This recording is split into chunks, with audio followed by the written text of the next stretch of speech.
From Chicago to Boston, Midwest to the East Coast, and this island in the Caribbean known as Puerto Rico is why the bars are lethal.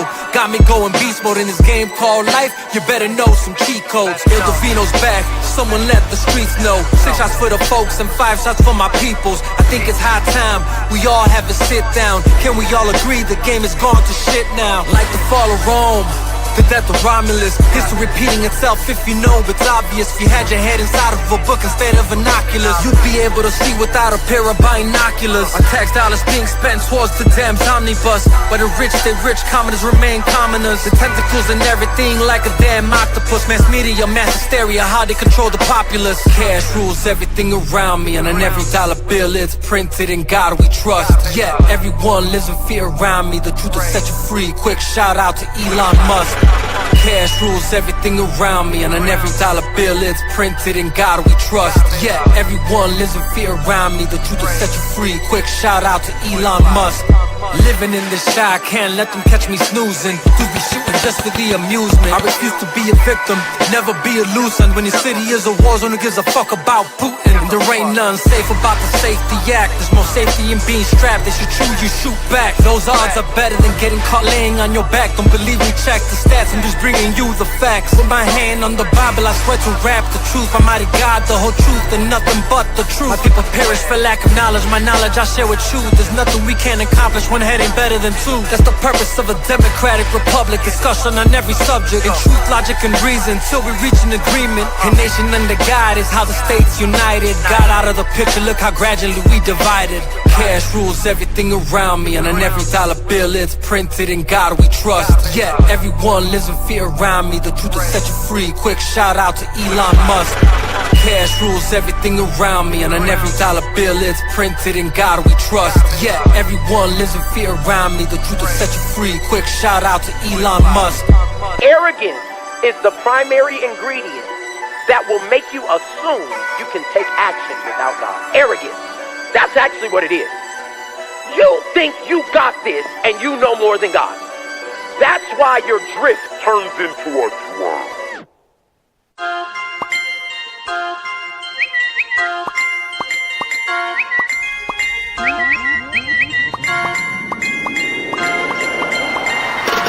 Thank God for this day. Hey, you're not promised tomorrow. Realize your life is borrowed, so say what you gotta say. Hey, get it all off your chest. Nothing more, nothing less. Isn't that what Twitter's for? Clout. And all these other platforms. Followers who has more. You have found your reward. Matter of fact, engage some more, and for sure you'll find yourself in these social media wars. Oh Lord, let's talk about it. You be about it, I be about it. So relying on social media, how would you be without it? Non-existent, your entire system would just be a flop. If you don't listen and got no vision, how could you reach the top?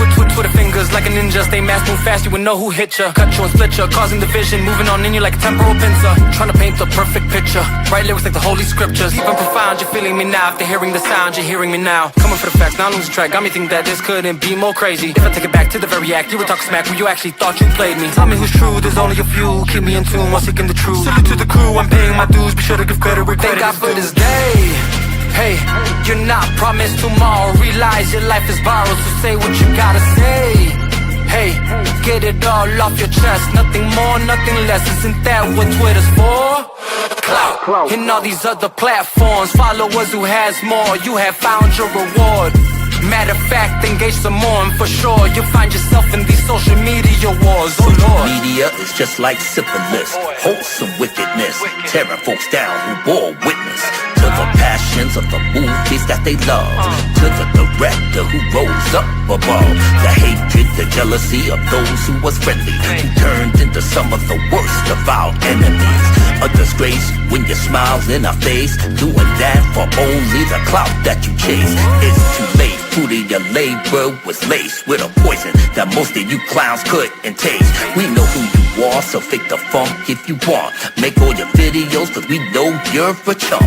You tried to divide, but we was wise to your lies. We testified that you were snakes in disguise. And don't depend on those little simps on your side. They only live off the drama you provide. Thank God for this day. Hey, you're not promised tomorrow. Realize your life is borrowed, so say what you gotta say. Hey, get it all off your chest. Nothing more, nothing less. Isn't that what Twitter's for? Clout. And all these other platforms. Followers who has more. You have found your reward. Matter of fact, engage some more, and for sure you'll find yourself in these social media wars. Who would have thought there'd ever be a Muslim-Christian connection? Welcome to America, the saint, the kingdom of heaven. Two brethren with reverence to the Most High, keeping them strengthened. Counting our blessings in a time where there's division and tension. From the streets to these tweets, the people keep on wildin'. Violence keeps on rising in every single environment. So I pray for God's love to pour out and assalamu alaikum. But take my kindness for weakness, then you're sadly mistaken. I'm just like David, fighting off wars, bears.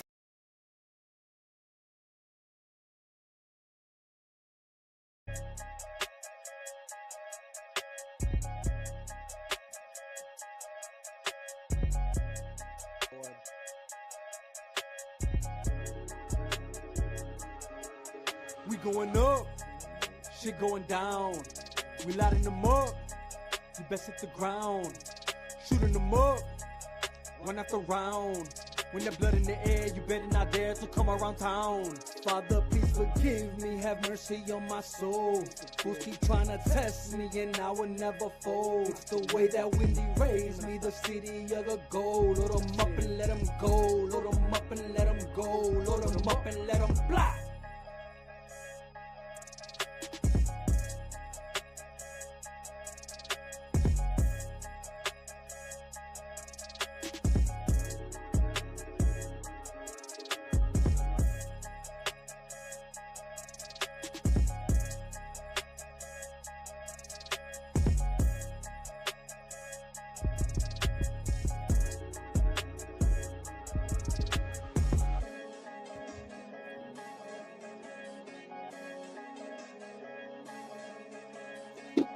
Yo, you already know what it is. It's your boy, Il Divino Vega.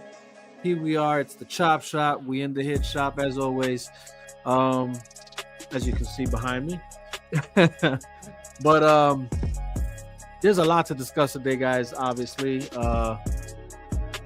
It almost seems like when I think I'm going to, touch on something else or kind of try and venture out somewhere else, it's almost like the events of whatever I talked about the week before seem to still be, I guess, culminating or growing into something different. Or at least I could say that about a few things that we discussed last week to why we will be discussing it this week. But anyways, let me put this on pause before it keeps going. So yeah, we're going to go ahead and get into a few of those things that we talked about last week. I'm going to rehash them up. Because like I said, they've either culminated into something different or evolved into something different, or there's more news surrounding it, or whatever the case may be. But I won't be alone. I got my boy Travis with me. Come on in, brother. Oh, man. Thanks for having me, man. No, for sure, brother. Doing good, brother. Doing good. How about yourself? Oh, doing good. Another day, another dollar. Another day, another dollar. The grind don't stop, people. The grind does not stop. So I'm going to try and catch you up to speed with some of the things we've been talking about. I still do want to also talk about just new conversation, especially because I know we talked earlier. Obviously, we're both gamers, so I want to pick your brain on that a little bit. I'm a movie head. You also explained you're a movie head, so we're going to dive into that also. And I'll probably actually start there, but eventually we'll get into the weeds of things for sure. All right? All right, cool, bet. So obviously, I saw that you had that portable gaming system type situation there. Explain that to me. What did I see there? Because honestly, I was like, whoa, that's cool as hell. First time I've seen that. All right, so I have this fold up suitcase that's that can hold like a PS4 or Xbox, or if you want, I have a Wii Switch, so I'll use sometimes for the Switch. It's like a 32-inch screen, and it's like a fold up. All you need is 2 outlets. You can plug it in anywhere, especially you get one of them portable batteries. Right.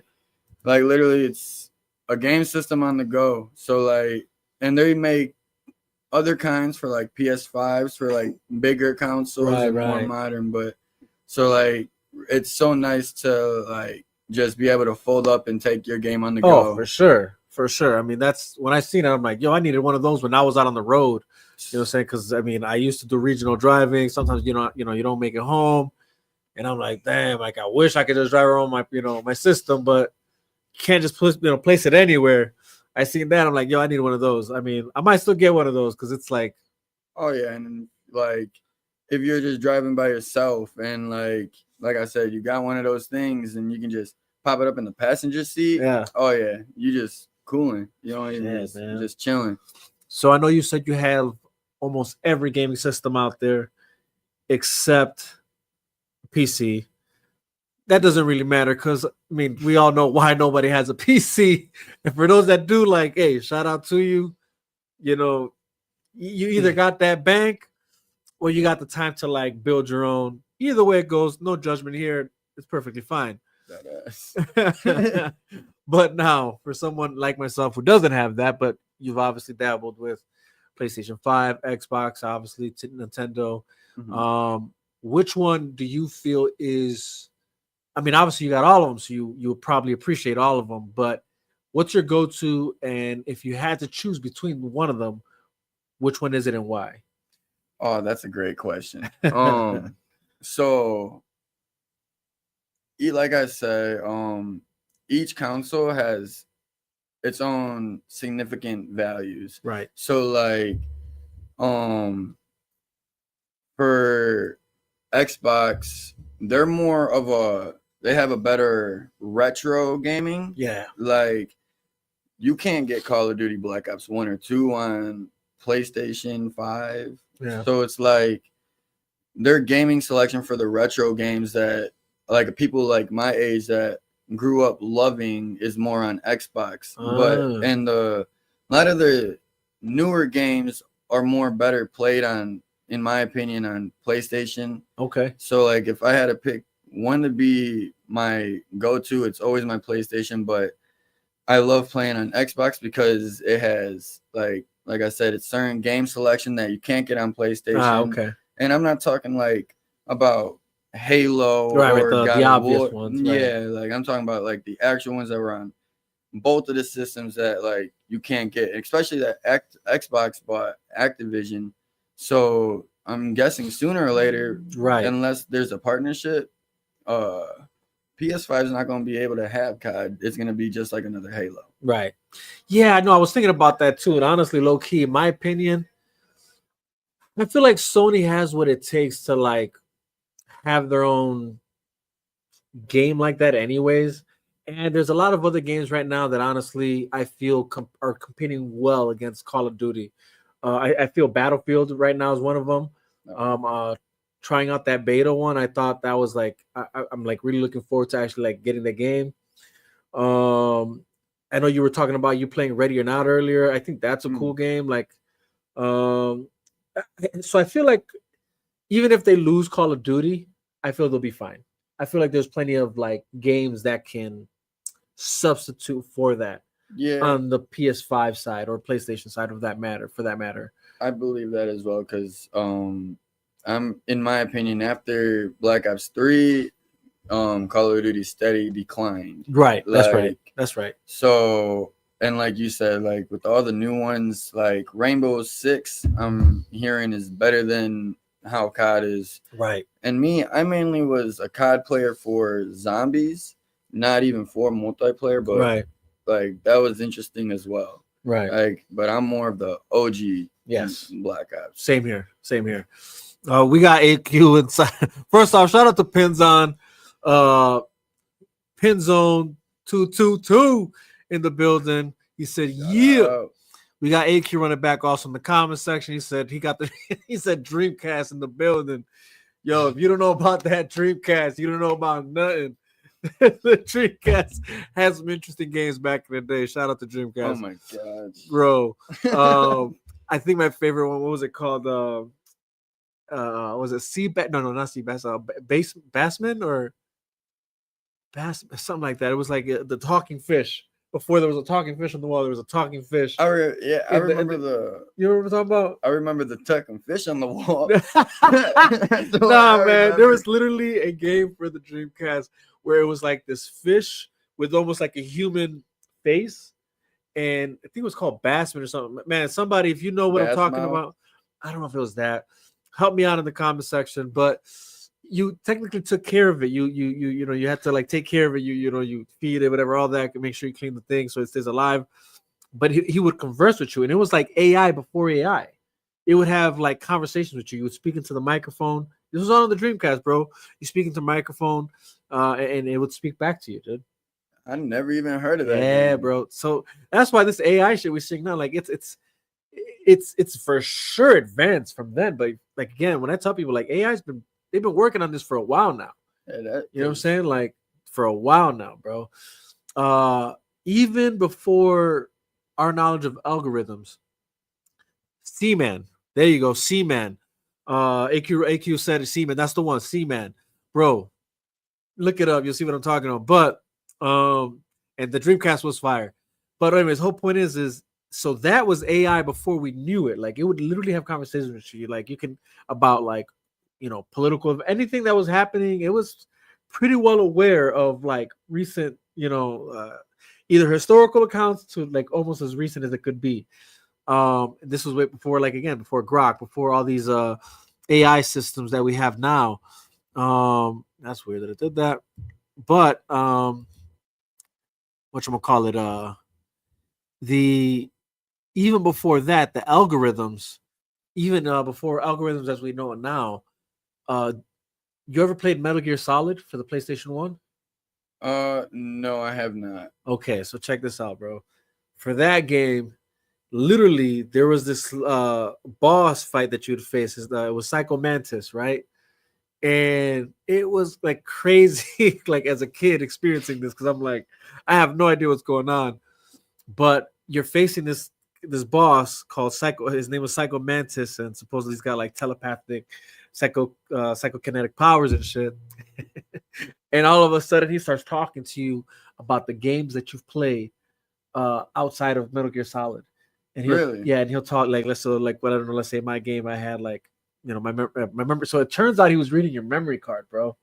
He was reading the data on your PlayStation. Damn, Telling talk you about advanced. Yeah, bro, telling you how long you're playing, what games you're playing, and things of that nature, dude. Damn. Yeah, that man. Sounds like this is PlayStation 1, bro.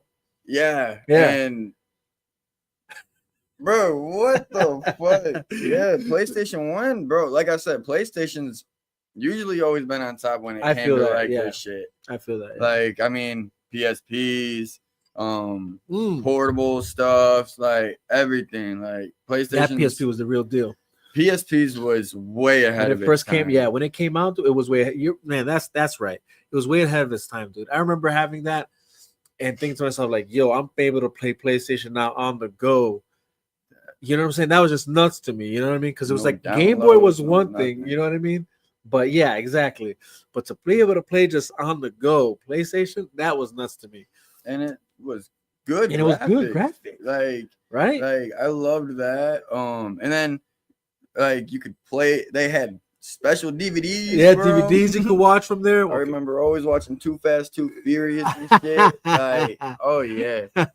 When I was in middle school, I would get kicked out of class, and my grandma was the nurse, so they wouldn't send me to the principal's office. They would send me to the nurse's office. Like, okay. And my grandma would put me in the back of the nurse's room, like, because there's a room in the back. Okay. She would just shut the door, and I just pull out a PSP in my backpack, and I'm just chilling the rest of the day, just on the game. Yeah, hell yeah, dude. No, that shit was the shit back in the day, dude. We got Penzani says, I love that Sega Genesis. Yo, that Sega Genesis, bro. We had countless nights, you know what I'm saying? Sleepovers where we would just fucking play what was it? WWE Raw. What else do we play on there? I want to say that Mike Tyson game we used to play a lot back then. Man, dude. AQ says memory cards had screens. Yeah, you're right. There was a time where they had those memory cards. They had like little screens on them. You're right about that. Damn, I totally forgot about those suckers. So I don't know if you remember that. No, I don't remember that. The only thing I remember when it came to like memory card stuff is when on a PS2, like when you load up the towers on the PS2, that will determine like your like save data on your memory card and all that. So like if you have nothing, yeah. So if you have nothing, it will be clear. I remember in they the had, morning. dude. Holy cow! I totally forgot about that, dude. Yeah, that's like the one thing. Then they sold, they sold those memory towers too. Like, dude. Oh yeah. I totally forgot about that. That's crazy. Wow, how far we've come, right? Like, Dude, you know what I'm saying? Like VR now, everything's different. Christ. You know that now you can stream, download games online. You know, literally to just your console. You don't have to go to the store no more. Now, granted, But okay, maybe you're gonna say what I'm gonna say. Just I feel there's still a value to like getting a physical copy of a video game. You know what I mean? Like something about that just seems right. I feel like that as well. Like, cause me, I've always been like anything could happen in a digital. Right. You have a disc, like it's always safe. Yep. But like, when it came to like, what were we just saying? The how you can download games online through the console. Like that's the one thing I have like the biggest issue with these days. Like yes, like it is so like good to download now because of all the graphics and all the updates. Yeah, and all it's really good. But I miss the days back when I was playing on like PS1 or PS2. I could just go to the store, buy a game, and then pop it in and instantly play. I didn't have to like wait for the download. And some downloads can take forever. Or if like you play like games like Fortnite or GTA, constant updates, more storage. There is something annoying about that, and it definitely does allow them even in some regard to like keep getting you for your money. So there's something about that to be said as well. Like, you know, you guys could literally just put it all in the game, but you guys now do this whole download it this way. And even when you go buy the game physically, you still have to download the game somehow. So it's like make sense. You know what I'm saying? And then if that's not enough, then it's like DLC packages after that you. But hey, if you don't want to keep spending money on DLC packages, you can save yourself a few bucks and get like the ultimate edition or the gold edition. Yeah, and that's like the biggest like jip is like they'll like only up it by like a few dollars. So it's like you're forced to like waste like an extra like $15 on like the bigger package instead of the basic because it's like what's $15-$20, you know, might as well because if not I'll probably spend like $50 more as I keep downloading this stuff from the DLCs that I could just get in one shot with this one purchase. My fucking mindset. Oh my god, they say GTA 6 when it drops on May 26th is gonna be like $150 for the best DLC. Jesus Christ, that's crazy. I said I didn't care if it was 3. Like that game better be like top echelon. Like you guys better be offering something way more than what you and not saying that I'm complaining about what you guys already gave us. Like GTA 5 to this day is still a one of the most played games.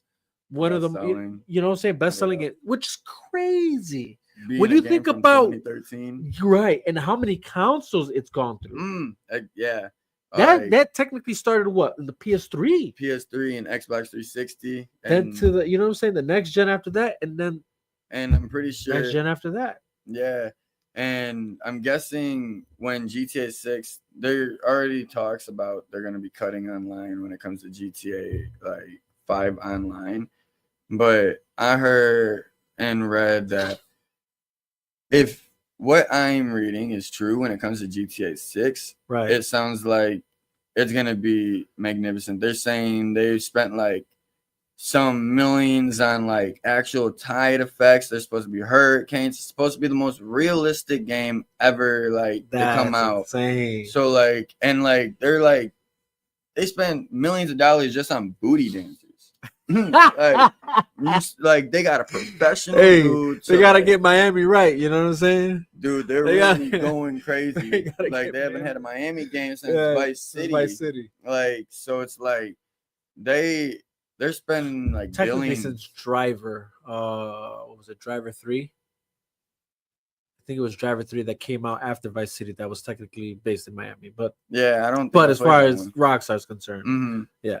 But so if the like the weather control and the like tsunamis, because you're supposed to have them, like everything supposed to be the most like realistic is, and that's all true. This game will be the like, it didn't matter if it was like 300 for the standard. If Right. everything in this game is true, like buy a hard drive because everybody's Right. gonna get it. It's gonna be Jesus the Christ. biggest game ever. Yeah, no, that's right. That's right. Damn, that's crazy. Not that that's that I already have like a I think I installed a new 2 terabyte and it's already taking up a lot of space. You know what I'm saying? Like Yeah. with all because it's like They're like 100 gigabytes for just one just, game. you know what I mean, bro? It's insane. So like yeah, I agree with you. There's something about the way that gaming is right now that is it's how are we okay with this? You know what I'm saying? Like, yeah, like, but then again, That's true. when we compare what games can do now compared to what they were doing then, could a CD between CD and I guess console, can it truly operate in the form in which games do operate now because of the online streaming capabilities? Yeah. I mean, I wouldn't know. You know what I'm saying? I wouldn't. I'm not even. I can't pretend to know. You know. I don't know if you have insight on that, but I know back when GTA San Andreas was originally in development, they originally was supposed to be GTA 5. You were supposed to be able to switch from like Ryder, Smoke, and Sweet. really, Yeah. so that whole concept of switching characters was already in the process. In process, or at the very least thought of, maybe. Mm-hmm. And the only reason they couldn't do that was because of like, you know, the materials they had. They didn't the have software the the PlayStation 2 or even the Xbox so what was it, 360 back in the day, right? Yeah, I can imagine that. Or no, I think it was just the Xbox back then. GTA San Andreas came out. I think it was just Xbox, right? It was PS2, Xbox, and then those came out on every single system, right? Especially when the definitive edition dropped. Hell yeah, dude! And like, and that's why GTA San Andreas, I'm pretty sure, like that was the first GTA. You could swim. It's the most realistic. You could go. You could work out. You could change clothes. Eat. You had to eat. Buy properties. Yeah, you could buy properties. You had to take over territories, and you had to be like active in it. So even if you beat the game, you're still playing. And I will say this, to be honest, I was disappointed with GTA 5 though, when we couldn't gangbang anymore. Technically, you know what I mean? Honestly, you're right, because that was that's what made GTA San Andreas one of the it really is, right? Like you could go to take over. Like, I'm gonna go out there with these ballers right quick. You know what I'm saying? Oh yeah, vibe straight. Like the moment I'm able to take over hoods, beware. The missions can wait. I'm coming. Oh yeah, I'm taking over everything. Like, bro. Yeah, San Andreas was, and so like I feel like since San Andreas was like already, that was the talk about San Andreas originally, and it was like the first, like the only Rockstar game that was a 2-player. Like that 2-player function was so key. And I as I was thinking about us when we were talking about it, I just remembered too, like GTA or San Andreas had even the online game back in the day. Yeah, you know, way back then. You know what I'm saying? And that's like that was so. It's not surprising to think that San Andreas was the precursor to what was to come with GTA 4, GTA 5. GTA 4, considering the online gameplay that they had and how advanced it was even then, I guess. It was the most realistic one in my eyes. In my mind, right? Because I remember like in the original GTA 4, because now if you download it and update it, they changed a lot. But back in the day, if you shot somebody in the legs, they would fall and start crawling. They wouldn't just continue to run. They would crawl. And then you could walk up on them. Put 2 more in them. Put 2. Exactly. And then walk off right through an alley. Man, bro. bad. Even then, it was like, but now all the updates, like that's what's killing a lot of the games. Is like they want to keep updating it and updating it and updating it, and like that's what was one of the downfalls of San Andreas. They took out so much, they censored so much, they switched, and then they took out the 2-player mode, right? And which sucked because like that was one of the things me and my homies used to love to do. You know, like I said, we'd go out, spark up a blunt, get high as hell. You know what I'm saying? Go get our munchies right quick. You know what I'm saying? Come back to the crib, put in that San Andreas. Somebody's gonna be CJ and somebody's gonna be the PC character. You know what I'm saying? And that was it. Then we go out and gangbang. Yeah, digitally. We go gangbang digitally, which in some kind of way, it was productive in the sense of like at least it kept us off the streets from gangbanging for real. We was, dude, I remember we was gangbanging on motherfuckers online. You know what I'm saying? Oh my god, yeah, bro.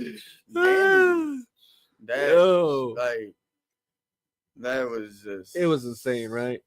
And seeing like how far like we came, and but like, and it shows like if we had those ideas, like that's why San Andreas, 5 was the first one because it was the first one to be able to hold the triples. The triples. That's right. That's right. The story mode, like you said, it was very disappointing. You couldn't gangbang no more. You couldn't take over hoods. Obviously the map got reshaped, but even Grove Street's taken over by ballers, and there's nothing you can do about it. Yeah, there's nothing you can do about it. Right. And and that's hold on. Let's keep that on the cap because that'll do it. That's something I've always wanted to talk about. And I've forgotten about it. We're going to talk about it, but I want to make sure I get to these guys in the comment section. We got pins on. He said, memory card on the MSG1 or MSGS1, Metal Gear Solid 1. Exclamation, crazy. He says, bro, play that game. So he's telling you, make sure you play that game. AQ says, Travis wasn't even born yet, cuz. You exposing our age. You ain't lying, bro. Pins on said, the problem is, to push out games that are not ready yet, so they have to update all the bugs plus all the pay to win crap is exactly. That's what it is. And that's actually something to talk about, but and we'll get to that right now.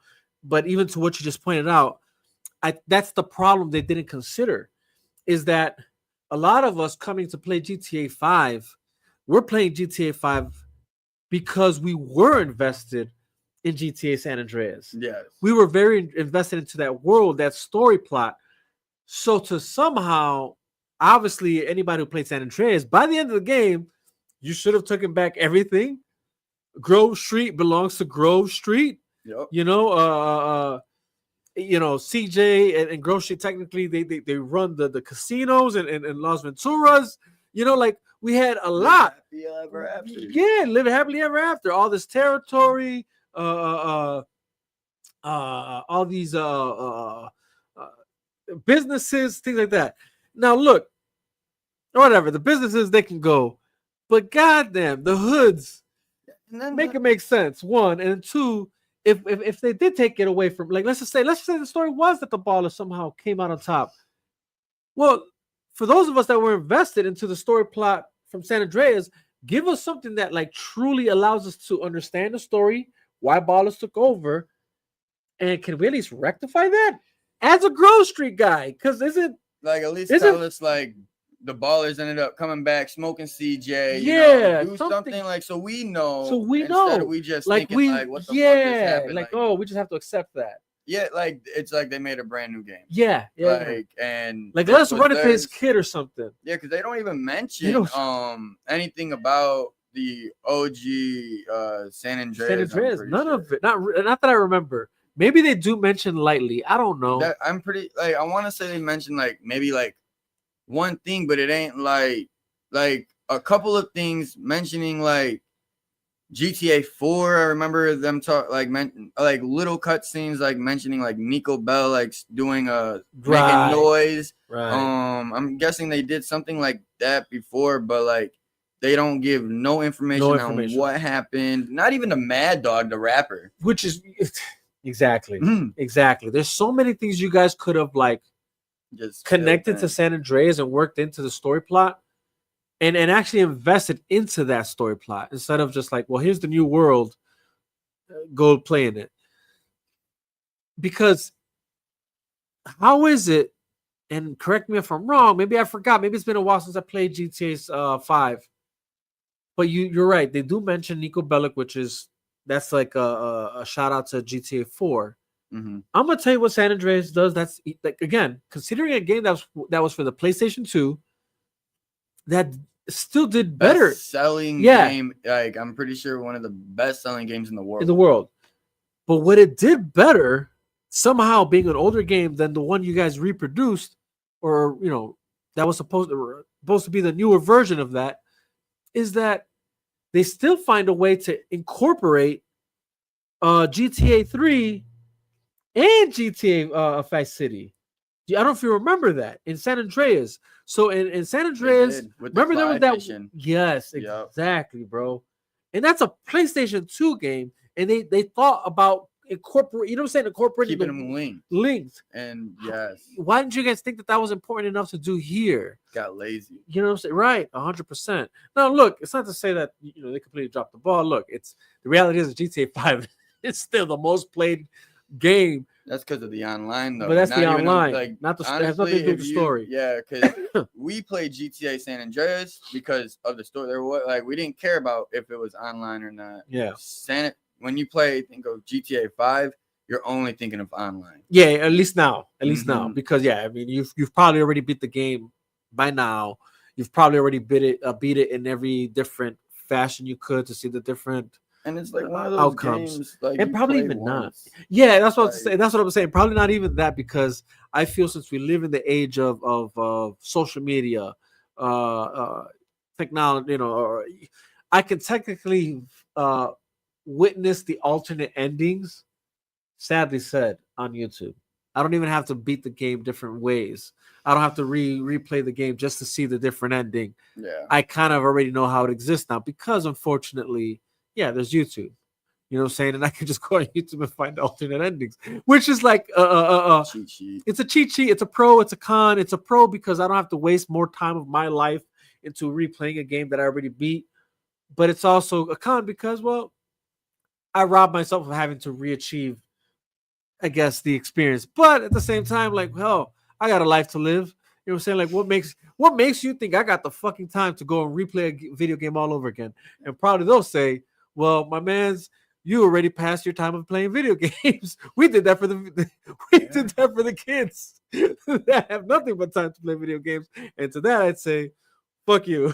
Yeah, bro. I mean, one of the best story modes I ever played was Red Dead Redemption 2. Like, that's a story mode I could play over and over. Red Dead Redemption 2, bro. God, that's a game right there, bro. That's a game right there. And it's sad to say because even the online game I thought was actually really neat. And I hated the fact that people were still, I guess, so stuck on GTA 5. And I mean, not just GTA 5. That was my problem. You know what I'm saying? There was a lot of other games, but I really wanted to see, like, or this is what I thought would happen. What I thought would happen was, okay, everybody clearly loved GTA 5 online. I thought when Red Dead Redemption 2 comes out, oh, hey, here's this online gameplay. I thought we were going to see the same people as, like, active and invigorated. And it was like, nope. Well, and the reasoning behind that is like, and because like I was a real big fan of GTA. Like you said, like it was hard and like, but I love the story mode of Red Dead. So like, it's not that it's just when it comes to online from GTA and Red Dead, there's way more to do in Red Dead. You gotta like use these potions, you gotta duck, you can spin, you can do this, you can the sniping's like so like everything's so much harder on top of riding your horse everywhere. And then it's so hard to get money.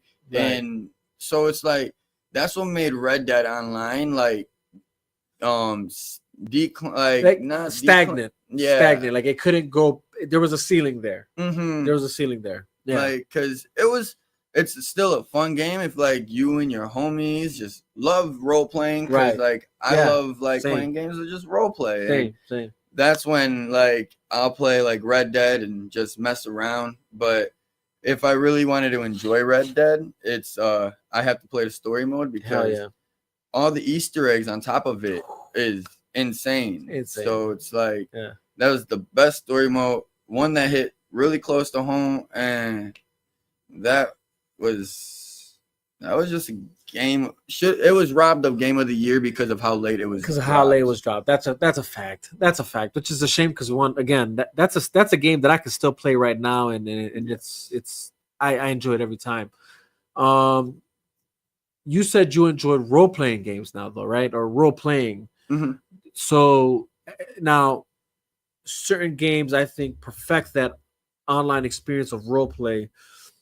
I felt like if people were as invested into Red Dead as we were, that's a game you could do that with. But I can understand why some people were like, there's too much going on, right? Like, or the fact that the very essence of what Red Dead is, I guess, story wise, is still what it is online, which does make for a very challenging game. But I personally appreciate that in a game. I like games that bring out the extraness. Like, you got to put in more effort to like really lock things down. Hence, to be honest with you, that's why Call of Duty isn't really one of my go-tos either, because it and I'll say this, and some people might hate this, but same reason to why even Halo wasn't a thing for me. I don't like the run and gun aspect of warfare, because I'm like, man, this is just too unrealistic for me. Like this is not how it really would be. Kind of like how you said with GTA 4, like what I appreciated. Yeah, it was like, it was realistic about the shots. Like, yo, you get shot in the leg, you're going down. Yeah. And there was this whole like crawl factor. Like it was like, yeah, there was that realisticness. I like realism in my video games. So with that being said, there are certain games that I can go to that I feel offer that. Red Dead is one of those, online wise, but role play wise, I can see why maybe some people feel that there's a ceiling there when it comes to Red Dead. I was also very big on Elder Scrolls. I heard that was really great, especially Skyrim. Like that was my favorite game of like, still a game that I'll still pop on right now and I'll still play from time to time, because now they eventually added the mods. You can add mods, so it changes the game. But then there was the Elder Scrolls Online, right? Where was that? Just major MMO. Where I felt it offers the role play factor of story, aspect, integrated into the online gameplay, where you don't and again, it sucks because like, so when you look at, I'll even give Rockstar like I'm gonna give Rockstar even like a I guess you could say a pass, because I feel like what they were faced with, unfortunately, was the rise of Fortnite. That's essentially what games like GTA and Call of Duty, that's what they were up against. You know what I mean? That came out, and for the young, like, because our generation was Black Ops 2, 1, Modern Warfare, that, and right. So when they dropped Fortnite, with especially it being a cartoonish, you could be anybody you want. Right. You could dance. Right. Because, bro, I'll kill them all and then hit a gritty, like, what, you know what I'm saying? So it's like, that's like, that made all of the kids, like, especially like the advanced, like how the technology is for the young kids, like, they're like 6 years old and playing online, right. like real sweat, like yes. 6, 7 years old, yes, just full on. So it's like you got to end up, if you wanted to play the game, invest more time into it. So like, that's what made the game so popular. Everybody wanted to be the best, and you're fighting with people of all ages. All ages, and dude. I heard like, bruh, wasn't there a time you like they had like if you died, you like you could hear them or something for a second. yeah. Like, bro, You were I'd be able to hear them on the pissed. mic. I'd Yeah. be pissed. I hear a little kid, fuck you, bitch. Like, yeah, bro, like, oh, this I'm fucking like, bro, come cocksucker. get me in GTA then. Yeah. Like, take it a whole different game. Like, oh man. Yeah, no, I hear you on that. No, it was that's hilarious. It's just true though, man. It's like, and here's the funny part is like you even came across that even in Call of Duty. I say that to say that the changes we saw in Call of Duty and GTA were because of Fortnite. That's my whole point, right? Like the way that GTA then eventually became more about the online gaming versus the story mode was because of games like Fortnite. And then same thing with Call of Duty, the way that it sort of the functionality of it and how the run and gun game style became more prevalent within the game. All that was due to games like Fortnite, where like all you had to do was run and gun, build some shit, and you said dance and all that. And now they even added stuff like that in Call of Duty. You know what I'm saying? Yeah, Call of Duty is. But see, that's another Call of Duty. Like seeing Fortnite was getting so big, they added a battle royale mode, rebirth, and now there's a gulag. So like, Black Ops. I think gaming for like my generation or like even you, right? Like Black Ops 2, back when it used to have broke record like having 1 million people on a server. Jesus. Like everybody around the world is on that game. Black Ops 2 and Modern Warfare 2 Warfare 2, bro, was the two most toxic. There was no filter. Mommy and daddy couldn't save you. Like you had to deal with all that pain and harshness alone. Like, and then on top of it, you're getting killed by somebody whose gamer tag's probably like Peter Griffin getting fucked in the ass. Yeah, exactly. Like, I remember that shit. It was nuts. It was nuts, dude. Those were the times, though, man. That's when gaming was like living. Like you were. I'm gonna tell you this one though. This is. And this is why I say hats off to Fortnite for what they accomplished. Because honestly, it's what's up, fellas. It's definitely a feat within itself. And I would say, even what you saw in Fortnite, I feel was they found a way to culminate what they saw in MMO games that already existed. One, but then add features that made it their own. Right. So what I mean by that is when you think about the Battle Royale experience and what they did there. It was very reminiscent, and I don't know if you remember this game.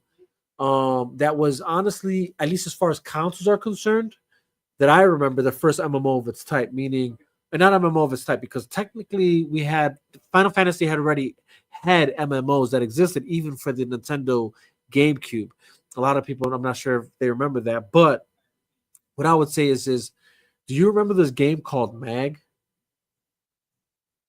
I want to say yeah, but I can't remember nothing, but I remember seeing like the title. I know I seen that title. What you need, brother? Can't borrow this stuff? Yeah, for sure. No, no, it's ours. No. You must pay the price. Yep.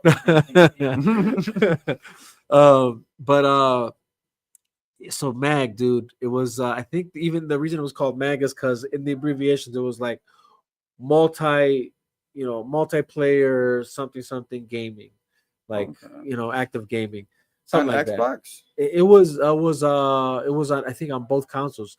I think it was PlayStation and Xbox. It was one of those games. If not, it was definitely then just on the PlayStation because at the time I owned the PlayStation 3, and it came out for the PS3, and it was literally the first game that allowed you to have like I think it was, if not 50 players on both sides, it was like 100 players on both sides, and it was again first of its kind, where like even what you see, you don't see this in Fortnite, but this is what they did with what's the other one? Apex.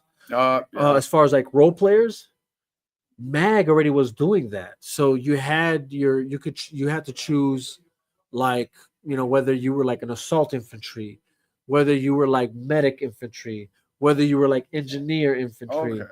And that would determine what you were bringing to the battlefield, and things of that nature.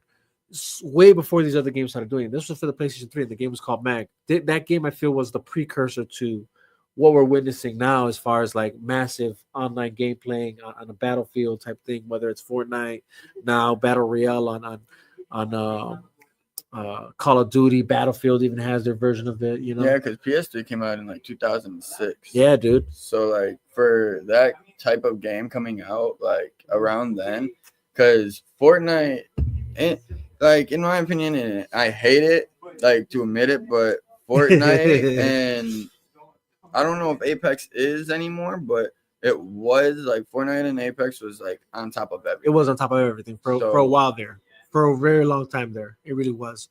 No, you're not lying there. And I don't know if Apex still is.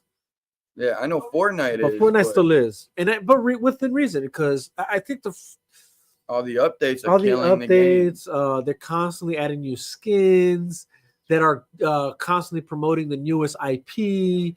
They found a way to integrate. I mean, dude, that's why I say they're geniuses in what they're doing. Because they know everybody's gonna like. They want to be the.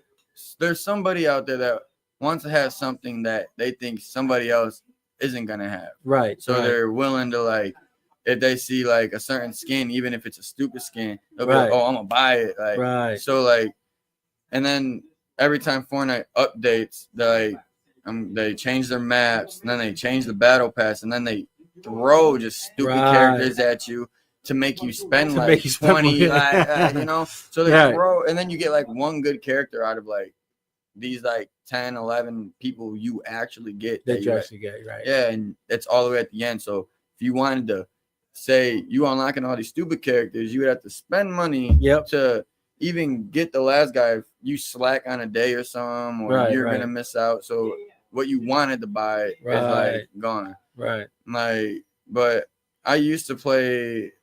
I played in a weird time frame of Fortnite, so it was like I didn't start as it, but the season I came in, I believe it was like season 2, chapter 9 or something, and then like I played. The map was decent, and like now it's like they just seems like they just don't know what they do, but no matter what they do, they hit. They hit. I think they just know how to market, bro. I think they've cracked the code of marketing, understanding that we live in a time where brand is everything. Yeah. Brand is everything. So, like, what do I mean by that? It's like, did you ever think you're going to live in a time where a video game was going to feature a quote-unquote concert? Right? Remember the Travis Scott duo they did? That was insane. That was insane. Who would have thought about that?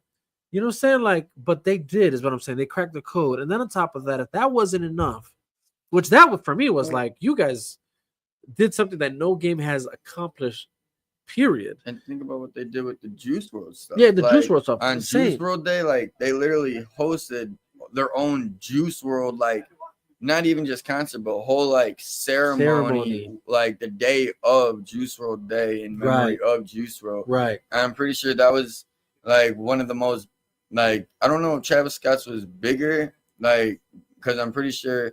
Well, Travis Scott literally had him performing as a big ass, like, giant on guy. The map. Like that Eminem was did. Crazy. Like Eminem and Godzilla, or the giant teddy bear. Yeah. Like what you know what I mean? So again, that's why I say, like, whoever's, the guys at Fortnite, they're smart. They're geniuses within their own right. Kudos to them. Let's see. Oh man, we got Koj in the building. My brother, he says, I miss the days when you just play video games and you unlock the characters in the game. Yeah, exactly. No, that's we were literally just saying that. There's something about that just I don't want to say nostalgia, but just that just old fact that used to be like, you get a video game for what it is. You're not paying extra as you go along.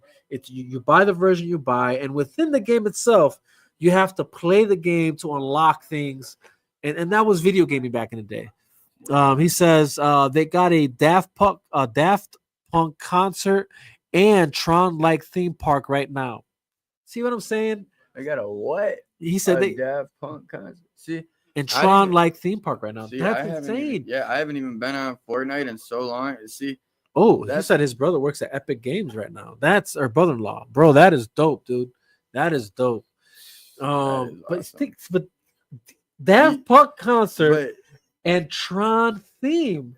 and see, they Crazy. keep. That's the thing though. They keep changing. They keep themes. changing and then Any- staying every relevant. idea- yeah. Staying relevant. And then on top of that, they make all of these mini games Right. on top of like the battle royale and the zero build battle royale. They got like prop hunt, all of these horror games. Like I'm pretty sure they just got done with a Squid Game. Jesus. Like yeah, event. they did.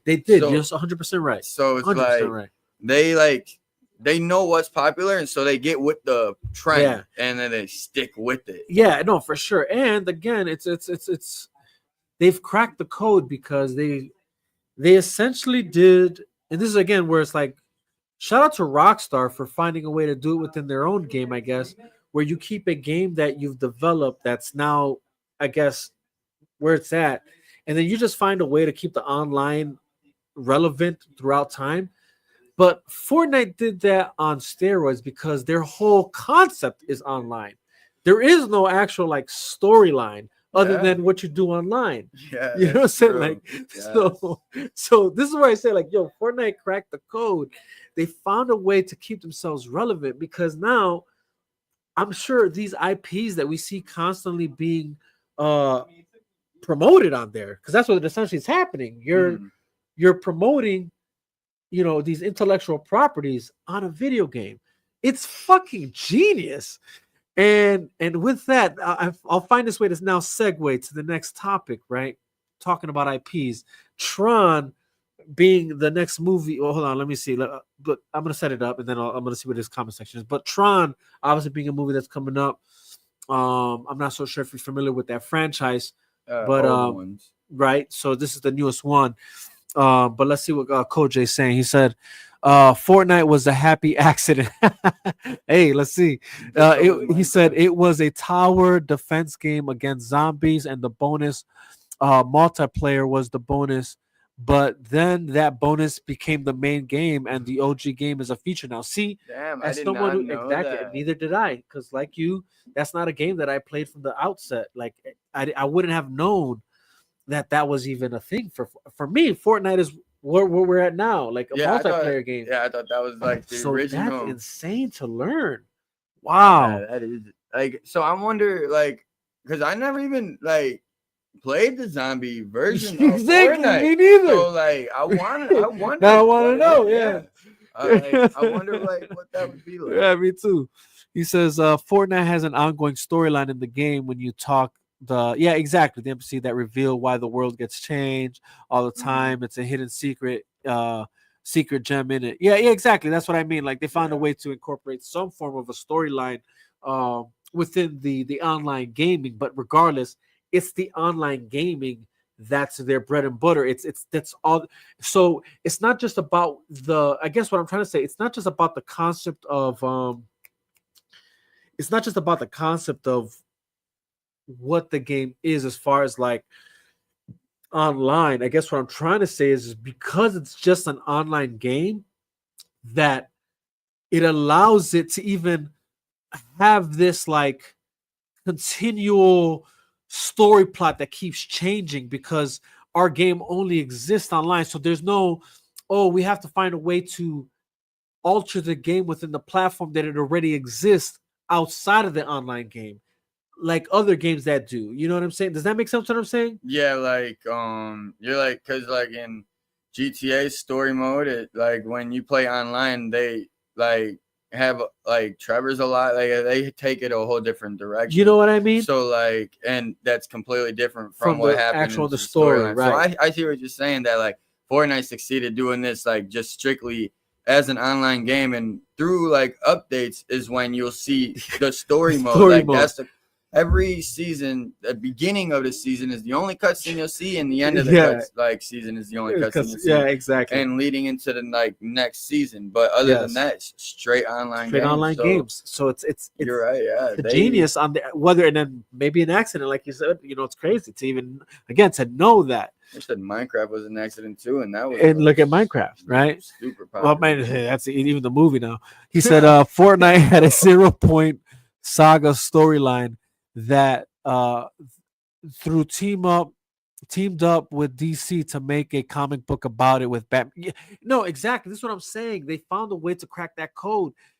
This is why my hands are off to them, and this is gonna now lead perfectly into the next subject, where it's like IPs that exist clearly, whether it's comic book genre slash even movie genre, right? That being said, though, now to change the wheelhouse of the discussion, video games to now IPs such as, let's just say something like DC, right? Where do you stand on that? I guess hill, right? Is it and it's as far as like I guess superhero films. Are you a big proponent of it? Are you invested into that universe? Are you very much a fan of the? I guess you could say the what they consider the Marvel Cinematic Universe, to the DC Cinematic Universe. Do you have? I guess where do you stand on that? Do you like both? Do you have a preference? If so, why? Uh, does the I guess the movies do they have an do they impact how you look at the comics, or do the comics, if you're a fan of the comics, do they impact your view of the movies and so forth? Let's just dig deeper into that world, I guess. So I've grown up as a Marvel fan. Gotcha. Like since Spider-Man came out, I believe it was like 2001 or 2002. Tobey Maguire, yeah, you know, OG. since he first came out, like I was hooked into Marvel. I can't stand DC. Like I know a lot of people like hate on that because like, you know, they'd be like, "Oh, DC is so good," but like I could never get into like I've probably maybe watched a couple of movies of Batman, but Yeah. I don't like he's like the only one. I don't care for Well, like, he technically was the only one for a while. you see what I'm saying? So like I was at least I gave it a shot because I didn't care for Superman, the Green Lantern, and all that. But like, I mean, I walked out of a hospital because they were playing DC on the TV, bro. I swear to God, I stand up to God, not even lying. Oh, I was that's like, hilarious. Yeah, because like, That's hilarious. Wait. Which DC movie were they playing? something with Superman. Something with Superman? Yeah, The new one, or like the older one? Or like the old one? No, it had to be like in the most recent years. Yeah. But This was a few years back? no, this happened like maybe like ago? a year. Oh, a year ago? A year ago, maybe. Uh-huh. And I just couldn't deal with it. So whatever was most recent Superman movie from a year ago, I was Well, like, was it the quote? Well, keep in mind, there's also, I wouldn't know unfortunately, any of them. okay, yeah, because I would say there's technically two Superman that exist within our time frame, except one finally became the more prominent one.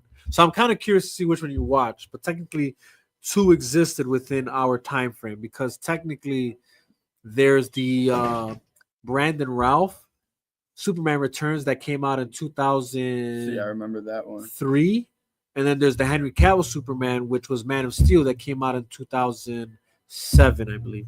Or I might be fucking them up, and I think actually one was 2007 and the other one 2012. The one where he was like dark red cape, like it was like all of his colors were like darker. Like, yeah, I don't know. He was bold. I think it was the 2007 because they were doing a lot. I think that was probably BVS, maybe then. Batman versus Superman. But if you didn't see Batman, then it's probably Man of Steel. But Yeah, go ahead. But whatever they were playing, like Yeah. Superman movie on like, because I don't know if it was just him. Like I don't even remember. But like Yeah. I remember I was just like this. I was sitting there like waiting, and I'm just like, I am not watching this DC. Like I am not. I was like, who the fuck? Out of curiosity, just were you waiting in the like don't tell me you're waiting to get treated on, and you said, "Fuck it, I'll have to find another hospital bro. to get treated I on." was like, I feel bad. I'll heal on my own.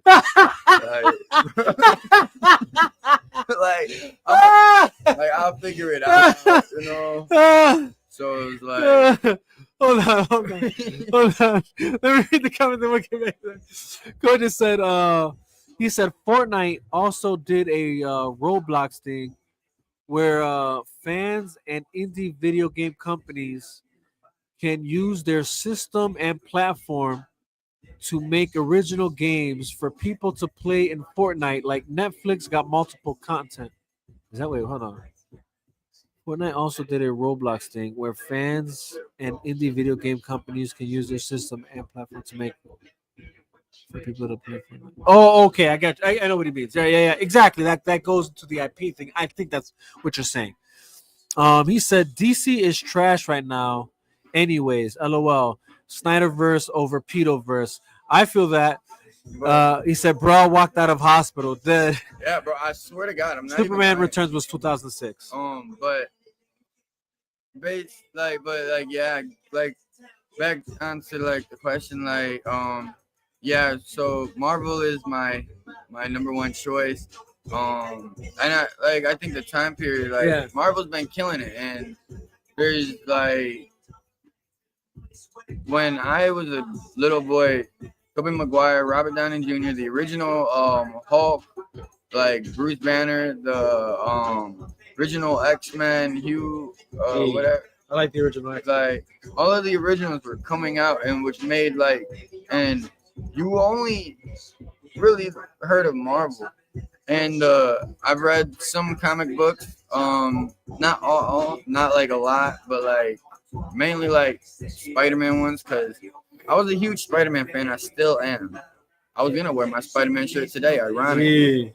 But yeah, my preference would be Marvel because there's just so much more to that than anything.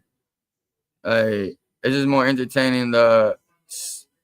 I think the way they brought the No Way Home when they brought all three Spider-Mans. Oh, that was classic right there.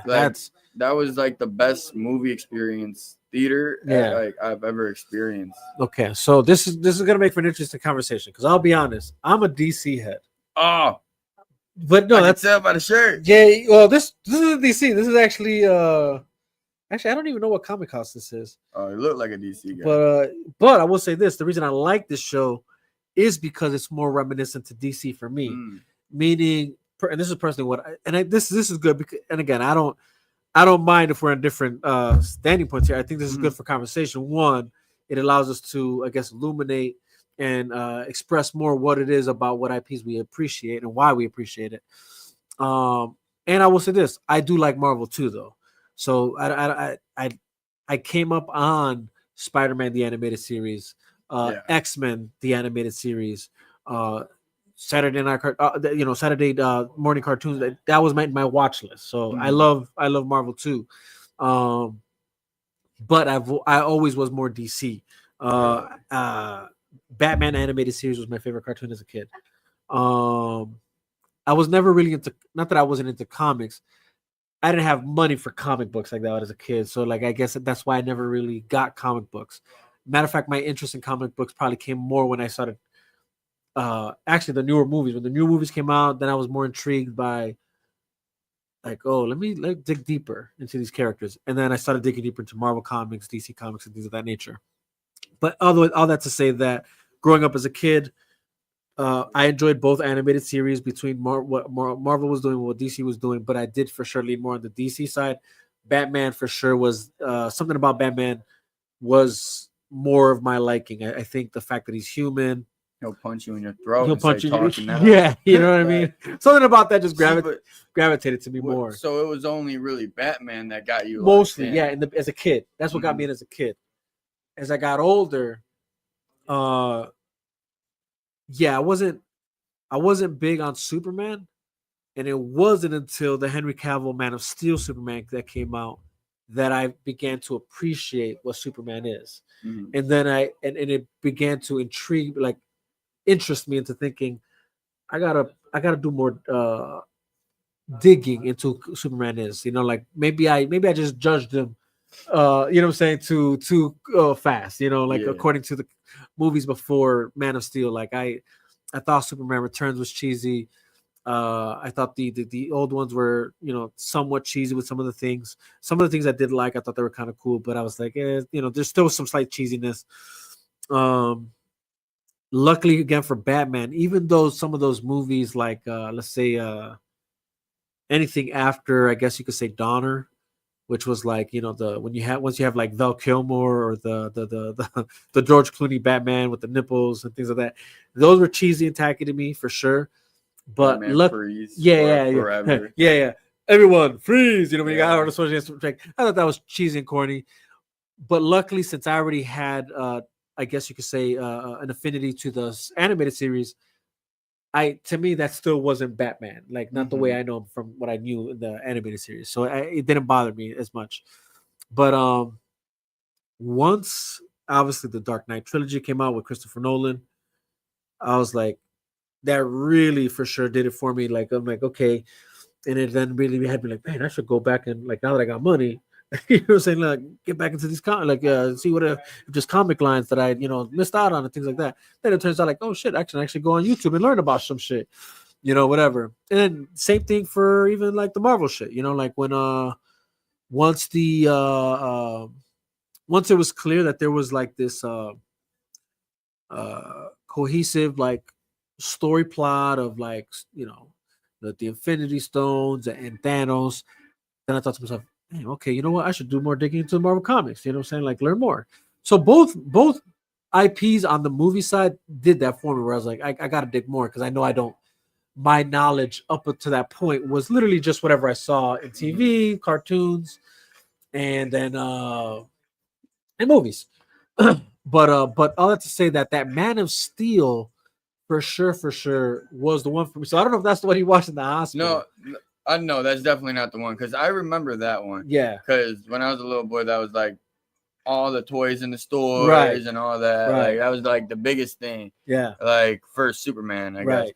But no, it was like it had to be like it was Superman. I'm thinking there was like other superheroes in the movie as well. Yeah. So like, I'm guessing it was like a Justice League type thing. Now, if it was Justice League 2017, which probably was the one, I hated that one. Well, I hated aspects of it because personally, for me, this is what it is. I think, especially when it came to like cinematically, I feel like Marvel was doing its own thing and DC was doing its own thing, and I like that. I like diversity when it comes to like art. I like the fact that I can listen to someone like even music wise, and this was always the comparison for me. At the time I viewed Marvel, they were like the Drake of the industry. Yeah. Very commercial, very much trying to appeal to the overall population consensus. Like we're not gonna cross lines that we shouldn't. We're gonna keep it PG-13, and that's cool. But there was something about being able to then go watch a DC movie that was owned by Warner Brothers and know they're not concerned with walking on eggshells. I don't have to worry about them censoring certain things. They're gonna go raw. It's going to be, death is going to be death. So DC was more like grounded in reality. Yeah, like if they were gonna kill, they were really gonna kill somebody. Yeah, and if they're gonna swear, they're gonna swear. They're gonna swear. They were like the rated R of Marvel. Of Marvel, yeah, or of comic books, right? Just just to not say one is the other. They were the rated R of comic book cinema, okay, right? Or at the very least rated mature, I would say, right? Like they're not afraid of swearing, they're not afraid of killing.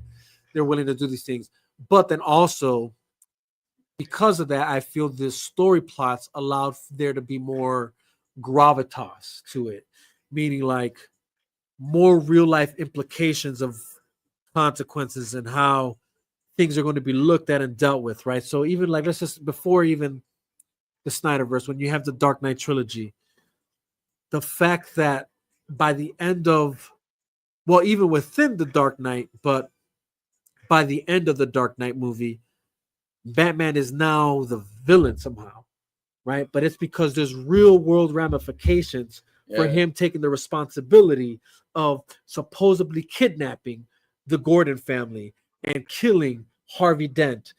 Things that are now cemented within the fabric of the story plot, where like you weren't getting things like, you're not going to get things like that in Marvel, but because it's Disney, they're trying to not cross those lines of permanent death consequences. And it wasn't until like you got to like Civil War where they're like, where and I will say this, where I feel because they saw that BVS found a way to, which is Batman vs Superman 2. Oh, so it turns out you could have superheroes face each other due to the either the conflict in ideology slash how they view the consequences of their actions, right? And how they're protective of it.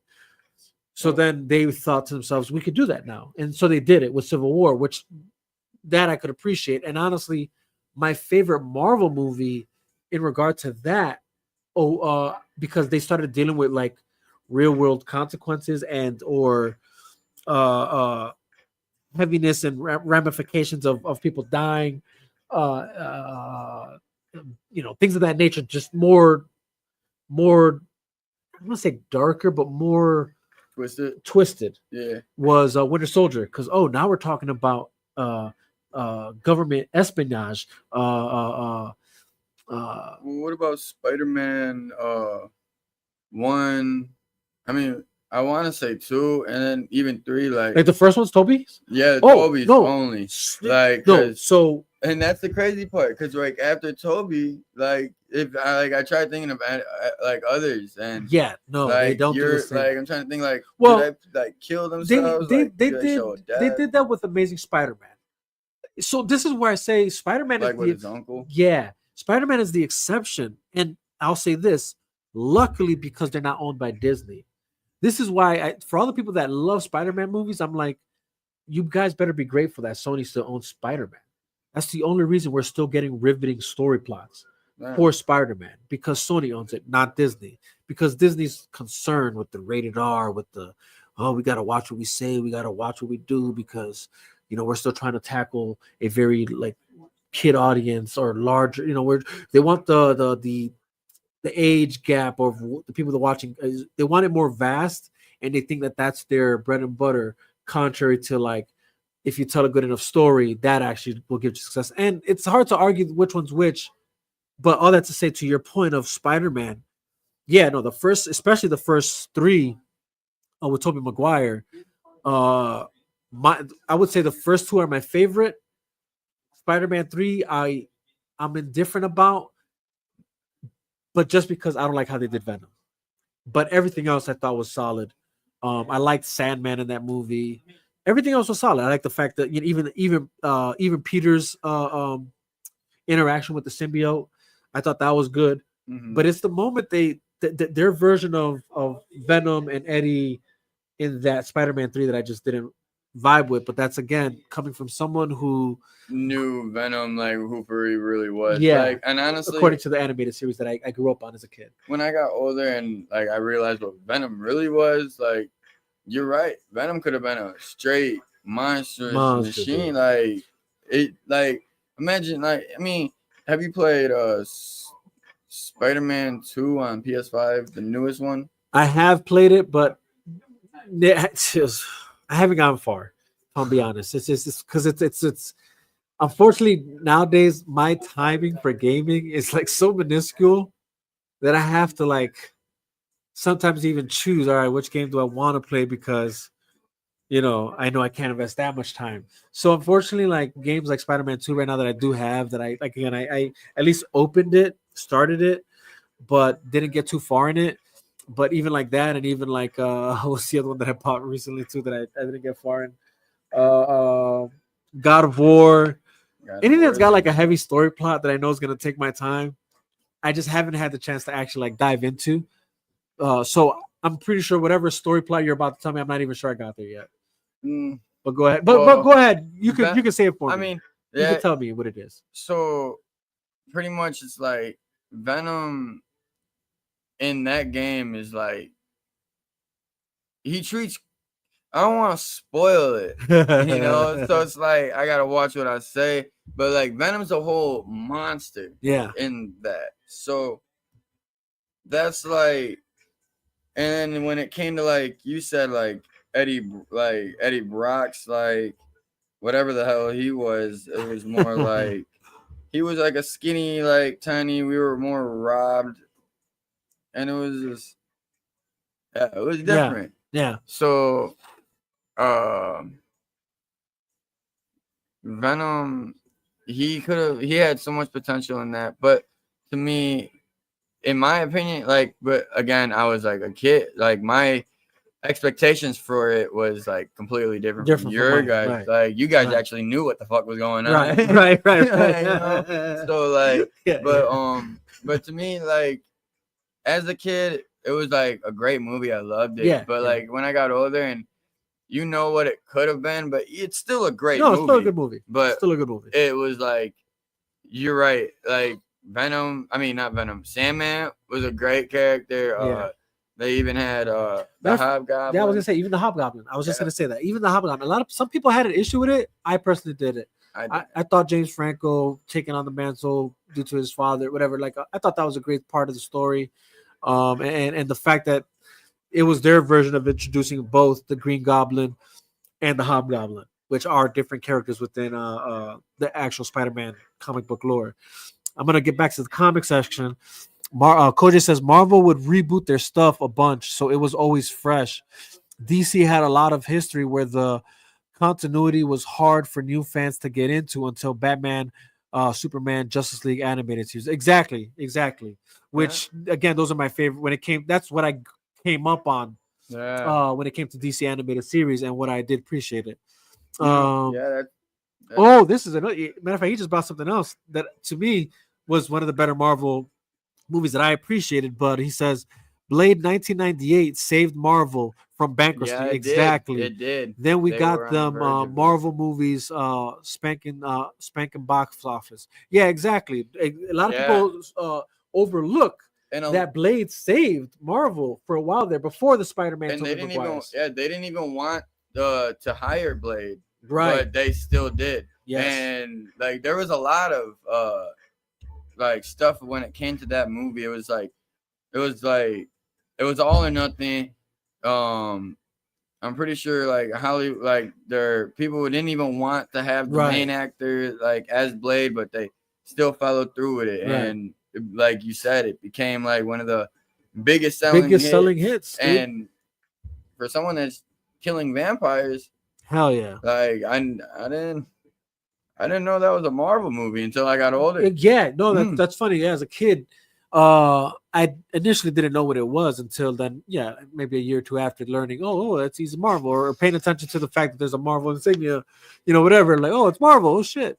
But yeah, dude. Again, a lot of that. But see, those are the Marvel movies I appreciate. Yeah. So when I was comparing right now the commercial version of Marvel to the more non-commercial version of DC, although now DC has become that, unfortunately, too. I'm referring to more so the MCU, the Marvel Cinematic Universe, which is pretty much, the starting with Iron Man, then Captain America, Thor, Hulk, and then the Avengers and everything that followed after that. The reason I don't include Spider-Man into that is because, and not even the X-Men for that matter, is because technically they weren't owned. Well, luckily Spider-Man still isn't owned by Disney, but technically even the X-Men we mentioned earlier, the original OGs, that wasn't owned by Disney. That was owned by Fox. Yeah, Fox. Is that even a thing anymore? Fox movies, I don't know if they're still a thing. It's still a thing, obviously. You still got Fox News and Fox Nation and things of that. But Fox movies, I know they had. Then I think they had like, I want to say FX the channel. I don't know if that was Fox. Mm-hmm. But anyways, either way, something like that. And yeah, so all I know is X-Men is no longer owned by them, and we'll see what happens with that. Let's see. Abu Naz in the build. Abu, appreciate you, brother. Abu, appreciate you hopping on. It's my rapping brother there. He says finger red, number one, metal yellow, first red. Listening in while I'm cleaning up to dinner. Hell yeah. Shout out everybody tuning in. Hell yeah. Koji says, all hail Presidente Abu Naz. Yes, sir. My bro, Koji, good to see you. Okay, so it looks like y'all having a conversation for a moment there. I'm just going to skip through the conversation. Koji says, BVS gave us Captain America. Exactly. No, that's exactly right. That's what I just finished saying. BVS for sure is the reason why Captain America Civil War exists. And then oh yeah, matter of fact, Abu, you gotta get with me, bro. We're supposed to still do that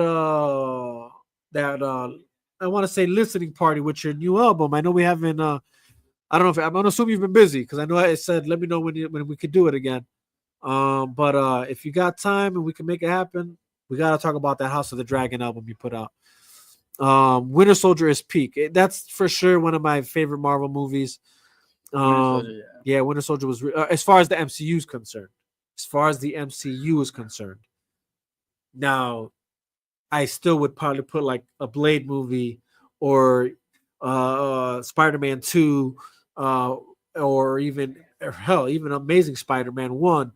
Those are still some of my favorite, more Spider-Man favorite, 2 was Marvel movies. Spider-Man 2. Something about like when you put that on, Dude, like it's just feeling you get. It's just such a good movie, dude. It's The story perfect plot, time perfect. period. Doc Ock, the actor who plays Yeah. them.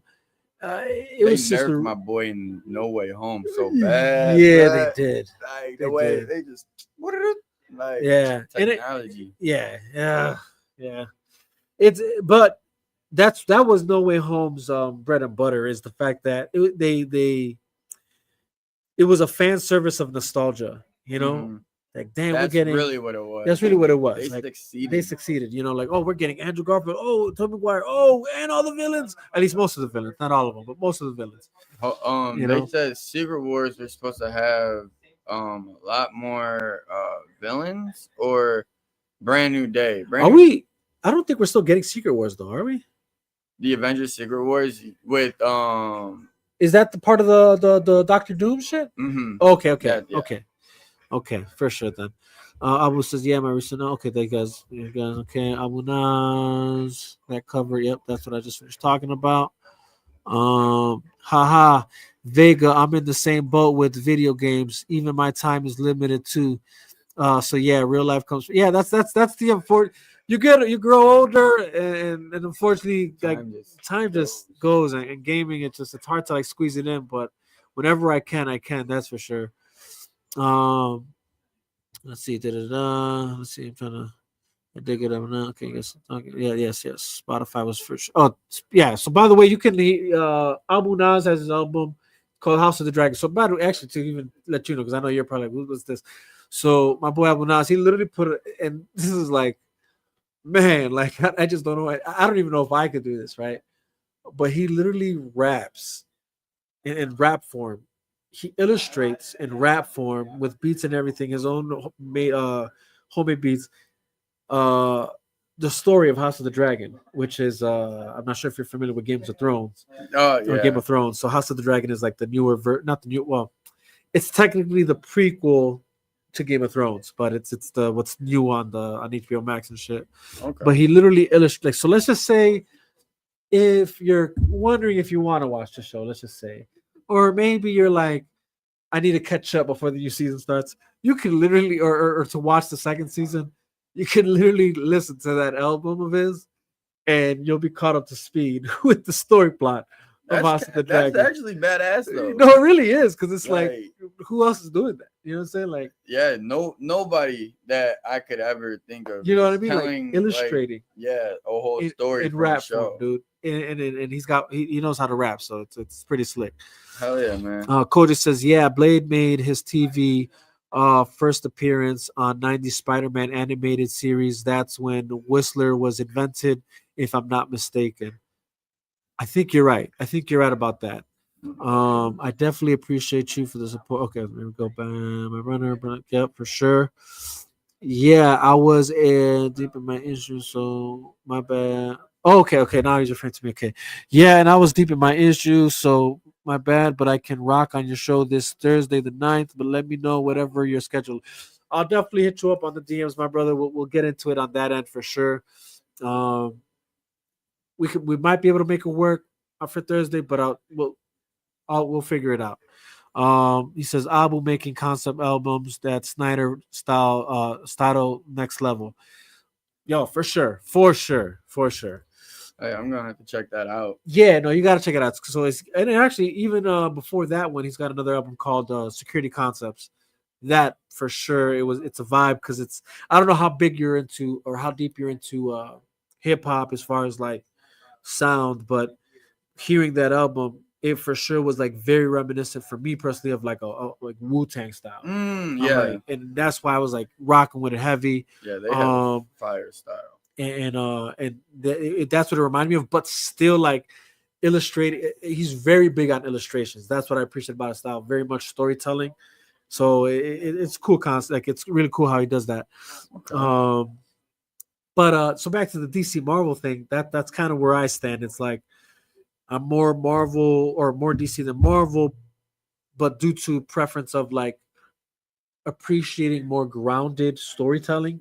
Mm-hmm. But not to say that I hate Marvel for what they do. It's just at the end of the day, I'll choose DC first because of that. I'll They probably stick more with their storyline than Marvel always jumping back and forth on changing their characters, doing you feel me? Yeah. So now, granted, DC's now doing the same thing too, so it's kind of like took some advice. Yeah. So it's kind of like but as far as like my favorite DC movies of all time, it's for sure within the Zack Snyder realm, right? So like Man of Steel, like I said, it made me appreciate Superman more because I felt like, okay, you're not just this. It's like the only Superman I know. Yeah, and I'm glad it is because honestly, it's really it's really the only one worth mentioning. To be honest, I've seen and heard others, but like when I hear Superman, that's the one I always think Henry of. Cavill, 100%. And honestly, it's sad that they didn't bring him back, and we got this other new version that James Gunn's trying to do. Because again, I felt like Henry Cavill kind of already made his mark, and he could have been the next Robert Downey Jr. for a character. I feel that. Because Robert Downey Jr. As Iron Man, you feel me? Yeah. Like people, you see his face, Iron Man, or Hugh Jackman, Wolverine. Yeah, you know what I mean. Deadpool with Ryan Reynolds. You know what I'm saying? Like there's certain characters now that exist there that face and matters, right? Spider-Man unfortunately suffers the same thing as other DC characters, and there's been so many actors playing the roles that it's like Batman, right? Like well, damn, in my lifetime it was Michael Keaton, Val Kilmer, George Clooney, Christian Bale, Ben Affleck, Robert Pattinson. Like, goddamn. I know, right? Oh my god. And Spider-Man, unfortunately, is kind of in the similar boat, right? It's like Tobey Maguire, Andrew Garfield, the new kid, Tom Holland, the Miles Morales version. You know what I'm saying? So it's like all these different versions. And then now they are mixing the Spider-Verse into the game systems. Right. So like now they're now even that. Yeah. You know what I mean? So it's like, but whatever. I don't care because at the end of the day, I'm still getting the better stories from again that Spider-Man or the Spider-Man IP more than I would. I guess you could say Marvel as a whole. Like even let's say the Tom Holland versions, which out of all the Spider-Mans, I would say personally me, Tobey Maguire's the OG, but I do like the Andrew Garfield Spider-Man more for some reason. Like out of all three of them. And why? Because I feel watching those movies was more, and the way he was, I felt was more accurate. And not that it needs to be that. Hence why I still love the Tobey Maguire versions, even though they definitely made it its own thing. Because, again, someone who grew up on the animated series, Spider-Man doesn't have webs coming out of his wrists. He creates the cartridges. Yeah, I remember the like things like You know what I'm saying? So things like that was like weird to me, but and then his version of Peter Parker, or no, as Spider-Man, I would say. Something about the Andrew Garfield one just felt more right to me. Not that the Tobey Maguire one was wrong completely. I think it was more so the love affair between him and Mary Jane in the old Spider-Man. And I was like, there's too much of that maybe, but I don't know exactly what it is. I can't pinpoint that is true exactly what it is, but I guess maybe because there was no love affair in the other than the Gwen Stacy in the Andrew Garfield version, that it wasn't it wasn't overcompensated with. Does that make sense? I don't know if that's making sense. But something about the Andrew Garfield is my version that I feel like just got it right more, other than, or I'll put it like this. Andrew Garfield's version of Spider-Man had it more right as far as Spider-Man and Peter Parker's concerned. But the storytelling in the Tobey Maguire Spider-Man movie was more better. Does that make sense? Yeah. Like the villains were more, I don't know. Like, I feel like there's a word, but like, see, in my eyes, that's crazy. I think like you were like one of the only people that I've heard say like he was like the best out of all three, and like I 100% like agree. Like he is a great Peter Parker. Like in my eyes, I feel like when it comes to three of them, like they're gonna have their flaws and they're gonna have their pros. Right, exactly. They all have pros and cons. In my eyes, Tobey Maguire was more of the best Spider-Man. Andrew Garfield was more of the best Peter Parker. And Tom Holland was a good mixture of them both. And the way, like, I don't know, like the way Tom, like, and I love Tobey Maguire's Spider-Man, but the way like Tom Holland, his personality, I don't like his aunt. Like, I do not care. Yeah, I don't like the way they did that. Yeah, I do not care for that at all. Yeah. But him, like, as a Peter Parker and a Spider-Man, like, he just plays it off so, like, smoothly. Like, it's the way. And then I like the fact, like, when they filmed Tom Holland, he's filming for when Spider-Man was originally 17 and he was 19 when he filmed. Like it felt right because he was still young, so it's like he fit the character perfectly in that regard. Yeah, and you're right, like, because when Tobey Maguire started, he was like 29 or like, but that was back in the day where they were still casting like older people to play like high school students, like Grease. Yeah, like Grease, exactly. 40-year-olds as high school students. You're right. Which is funny because story-wise and like visually, it's like, this is weird that we actually did this. But a part of it's also like, you know what? At least maybe there was a slight, how do you say, a commendable reason for it, right? Like, you know, for instance, like, do we really need to have kids that are still in high school concerned with a career in movies? Probably not, which is probably why we see a lot of these Nickelodeon kids and Disney kids end up bad because they become introduced to fame at such an early age that I also believe that as well.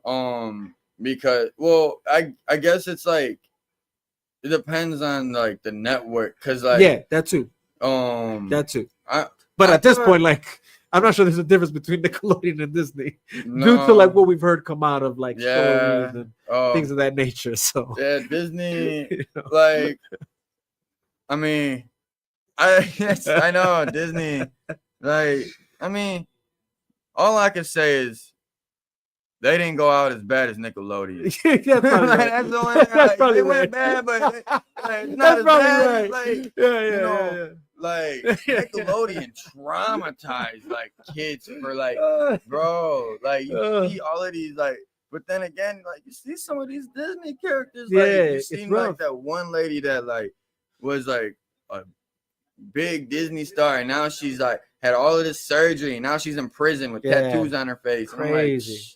I'm like, just like that. Or Orlando Bloom, he was Disney, right? Is Orlando Bloom? No, you're thinking Shia LaBeouf, I think, is who you're thinking about. No, the dude that was Raven. Yeah, not Orlando Bloom, but Orlando something. Orlando Bloom's the guy from Lord of the Rings. I know who you're talking about, though. Yeah, it's like that guy, though. The one that speaks gibberish. Don't even speak English. Oh, man, it's rough. It's rough to see him talk, you know. I mean, but at least when he's like, I guess you could say exposing what happened to him, that's one thing, all right. But then he just starts ranting about a lot of other stuff where I'm like, oh, okay, I don't know, like now we're digging in the weeds. Although I'm not gonna I'm not gonna stop on your parade, but hey, what I'm saying, whatever your experience was, it was what it was. But yeah, no. So that's why I mean, like, there's like a as much as it looks corny that there was like these adults playing these high school students, maybe there was a good reason for it, considering just how some of these child stars, you could tell that they've gone through some shit. You know what I'm saying? And I'm not so sure if we're gonna. I'll put it like this: why is Hollywood the exception to child labor? Damn. You know what I'm saying? When you say it like that, you feel me? Like, that a lot of people, like, you don't really think about it, like, damn, that's actually, like, the way you said it, like, that's actually really powerful and goes over a lot of people's heads. You feel me? But like that, like, damn, you're right. You can't think of any other job that will hire a kid. No other job would hire a kid, my guy. And you're not gonna business. They don't care about your sleep. They'll give you pills for it. I'm saying, like, hey, you gotta shoot these shots. Let's, like, that is so think about true. that. Hollywood is the only industry apparently, and or just maybe entertainment industry for that matter, right? Because you can think about, but even most music child stars come from Disney or whatever. I think maybe with the exception of maybe like Bow Wow. But even when you hear his story, right? It's crazy. Like, he got raped by his manager, something like that. So children being exposed to having to work some sort of labor. It's funny how in the entertainment industry, predominantly Hollywood industry, how is the child labor is not a factor, but any other job, warehouse, convenience store, whatever the case may be, they're not hiring children. And if they did, it's a legal issue. Yeah. Look at what they do with Justin Bieber and the music Justin stuff. Bieber, bro. That boy went from white to black, from normal to vandalized. Appreciate you, brother, for hopping on. We got Abu Nazi said, my brother, it's almost midnight here in the East. I'll finish this awesome show tomorrow. Much love to you, brother. God bless you, bro. God bless you, brother. Man, shout out for joining. Shout out, man. Appreciate you, brother. Always. And I'll definitely hit you or hit me up. Let's make sure we stay connected on the DM. Or, bro, I say DMs, bro. We got each other's number. Let's call each other, text each other, whatever we have to do, and figure it out. But yeah, dude, it's it's funny. Again, like, this industry is one we don't consider the child labor thing, and again, on screen it does make sense when you got, I guess, high school students playing high school students, but at the same time, it's like, why do we think it's okay to work kids in the entertainment industry, but we know for sure it's a problem to work them in a in a factory or in a store, or saying, in any other thing? Because if you did see that happen, it's a lawsuit. It's a lawsuit. If you think about it, like you said, like, if the movie industry is like one business that could hire kids, all this and all that, and they're literally, I know, like grooming kids. Yeah. Grooming them. No, that's 100% right. They're grooming them. That's actually, not even to sugarcoat it. That is what's kind of happening, because even when you consider what even adult stars have to do, even adult stars have to conform to whatever the overall consensus is within the celebrity community, for the most part. Luckily, there's an exception of celebrities that stand their own ground. They stand true according to whatever their convictions are, and they and they won't toe that line. But on the other hand, even grown adults within the industry have to, or not that they have to, but they choose to, because they feel it's the only way to, like, get the publicity they need and get the gigs that they want. They'll conform to whatever the norm is being presented, right? So, hey, we need you to, hey, you need a role, right? Well, we need you to play this role of, quote unquote, whatever the case may be.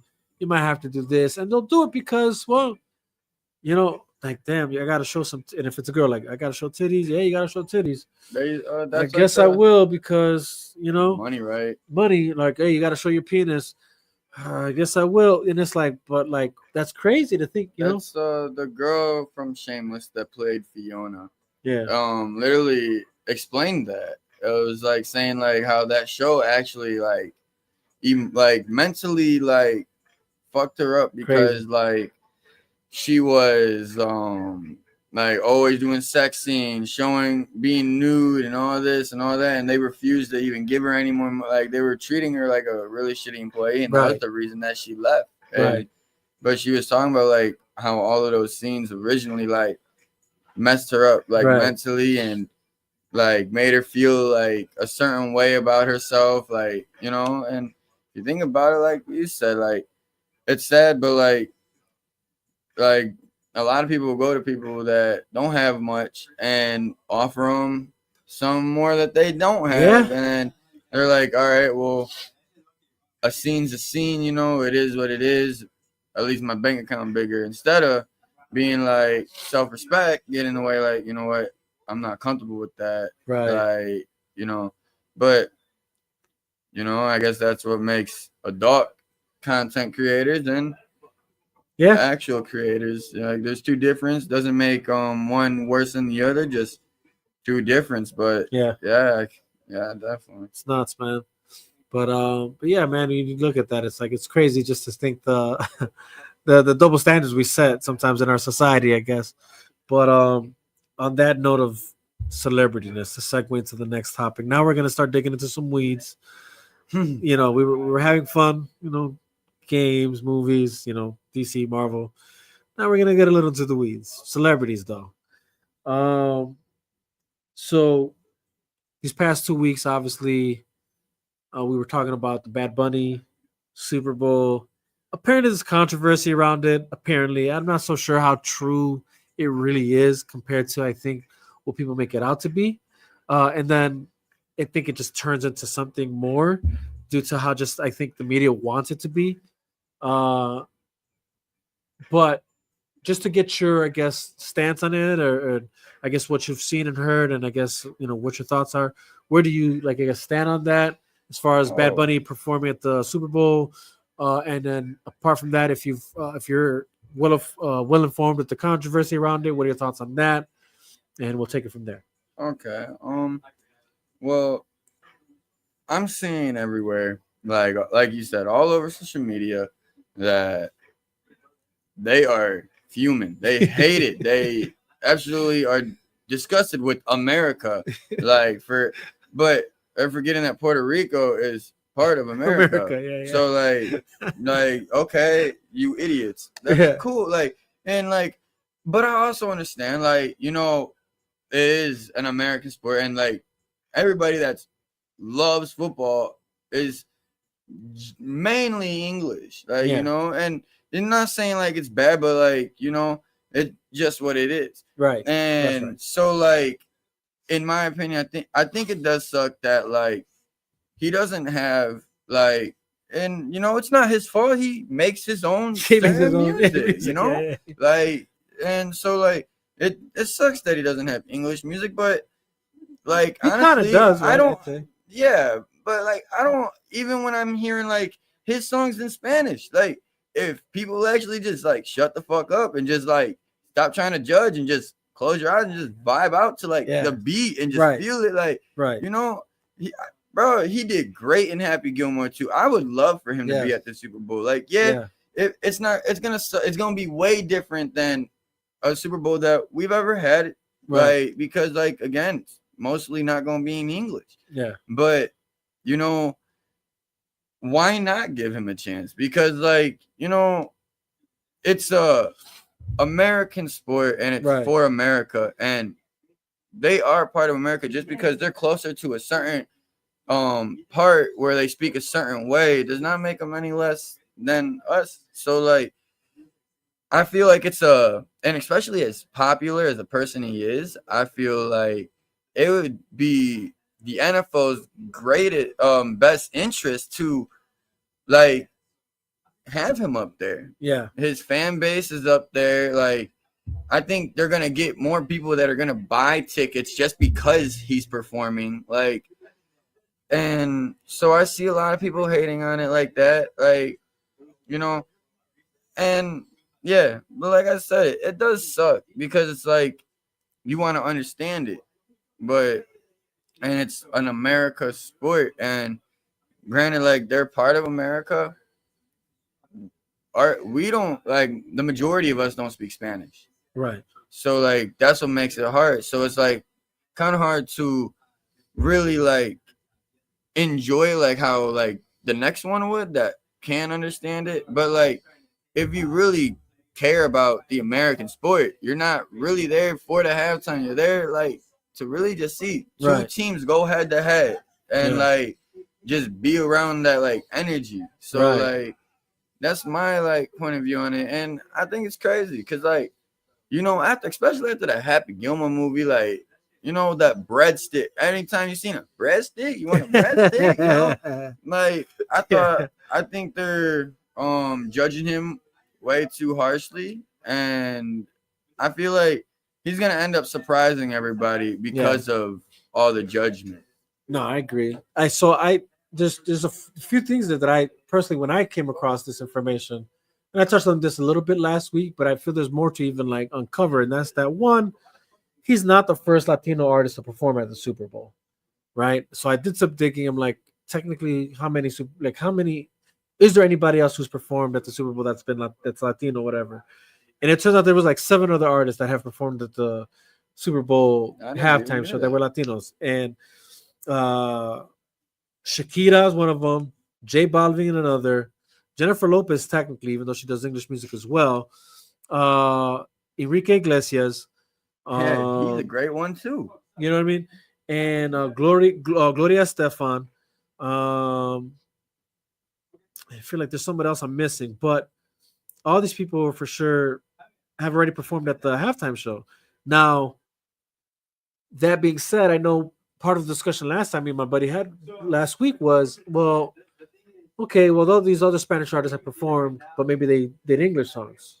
And so it just dawned on me right now, like, well, because then you also brought up another point. Well, like, oh, well, and then it's not just you saying this, because I've also seen other people saying this, like, well, hey, it's an American sport. So, if the guy doesn't speak English and there's no English songs, how are we all going to vibe to it? There's 2 things to that. One, I'm checking to see, okay, have any Spanish songs performed at the Super Bowl before? And apparently, yeah. Guess what? It turns out there have been Spanish songs that have been performed at the Super Bowl. So this wouldn't be the first Super Bowl that has Spanish music involved in it. But is it the first Super Bowl where it's streaming as much as it is? Like, you mean like, what do you mean? Like with as streaming platforms on how it is today, when's the last time? Well, probably not, because streaming is where it's at today. Like, it wasn't like that a few years ago. That's what makes the like biggest difference. But see, I think that's twofold. Yeah. I feel like that could be like, so there's 2 ways to look at that. That's like, one would be like, okay, well, yeah, if it's streaming everywhere now, and we're trying to, obviously, football is a part of American culture. So shouldn't the halftime show be American culture? And it's like, but then that goes back to the point, well, guess what? Puerto Rico is America. So technically, they just are Puerto Rican culture is American culture. Technically, if we're being technical, you're saying, like, if you want to be just speak a different language because they're closer to that. Well, yeah, well, we, unfortunately, we were, not unfortunate, but we were owned by Spain before we were owned by the United States. America acquires Puerto Rico after the Spanish-American War. So Spanish is technically the language we've had before English, and whatever dialect we had before Spanish, I'm sure was like whatever Taínos were speaking. And there is a dialect to that. I don't know what it is, but there is that dialect too, but it doesn't even exist as much anymore anyways. But Spanish is the language because, we were unfortunately conquered by Spain. So we speak Spanish. But then obviously after the Spanish-American War, Spain retreated a lot of their territory to the United States of America. Yeah, I was actually just doing a thing in class about that. The like Lexus and Concord stuff. Yes. Like, so, yeah, that's really it. The Spanish and American War, that's how they lost Texas, California, and Puerto Rico. Puerto Rico's one of those things, one of those territories. And they gave them up in a treaty. Yeah. Pretty much because they They didn't want no more smoke. They don't want no smoke. They were losing. They were Pretty losing. much what it was. You know. So, but all that to say that happens, whatever. So we speak Spanish, but the reality is we're still American territory. We're part of America. We're not a state, but we are still technically part of the America's territory. Mm-hmm. So that does technically kind of make us American. The reality is we fight in American wars. We use the American dollar. We now pay taxes like America. So it's like, and you guys got the same color as our flag. Yeah, and we changed we were forced to change the color of our flag to be more reminiscent of the American flag. Forced? I did not know that. Yeah, because even like this cup, right? It's like it looks like a darker blue to the American color blue, whatever. This is a little lighter now, but it's probably because of how much I washed it. But but technically, or even like my tattoo. So this blue is the blue it became once America owned Puerto Rico. We were forced to change to this blue. Technically, we were a lighter blue, like it was like a sky blue almost. This part was a sky blue. So that's technically what it was before, what it is now. Well, that's to say, technically, if we want, I'm saying to technicalities. If we're gonna say, oh, American culture, football, whatever, well, Puerto Rico is America, like part of America, like we're an American territory. So we're part of American culture. And on top of the fact that, again, even when you look into the American history, the amount that Puerto Rico or Puerto Ricans, for that matter, play a part in American history is heavy. So it's like you can't overlook that either, right? Mm-hmm. It's like if we're going to talk about American culture, American history, like, well, Puerto Rico's part of that, whether you like it or not. It's like we are part of the American history. We fought in the biggest American wars, which is as far as World War is concerned. We were in World War I and World War II. So we were used in those world wars with our own battalions and things of that nature. We play a heavy part, is my whole point. Even when you look into the fabric of entertainment, hip hop, which is a big American culture, Puerto Ricans play, like, we are one of the major reasons why hip hop exists. Mm-hmm. Anybody who tries to say otherwise, you don't know shit about the hip hop history, because Puerto Ricans played a huge role into the birth of hip hop in its existence. Even salsa exists today. It's an amalgamation. It's a combination of many different ethnic history in it that creates what salsa is. The roots that it comes from, right? Like, and how it's become what it's become. And, it's fusion of African tribal Congo culture to the Taino Indian culture of how the percussions it was using and the instruments it was using, to then even European culture with the fusion of the piano and the bass and things of that nature, and then even to the fusion of jazz with trumpets and all that. That's salsa in a nutshell. It's a combination of all these different roots of music into one. That's digging deep. That's digging deeper than I really have to dig. But now, going back to that twofold of what makes America America, even if Puerto Rico, let's just say, isn't a part of America, if it wasn't a part of America, or isn't, let's just say that's where you stand. Well, you're not a state, so you're not technically part of America. Let's just say that's where you stand, not you, but the person who's thinking that way. If that's where you stand, this idea, first and foremost, that the halftime show has to be, and I'll even say this, even if it wasn't Bad Bunny, let me just say this to further prove this point. Even if it wasn't Bad Bunny, let's just say they brought in somebody from Italy, mm-hmm. who just happens to be some sort of prominent artist. And the NFL said, "Hey, well, this is the biggest artist out there right now." Matter of fact, let's not even use Italy. Let's say K-pop. Let's say it was one of those K-pop. What is it? Some Japanese people. Yeah, Korean. Oh yeah. Bro, don't cancel me. Oh.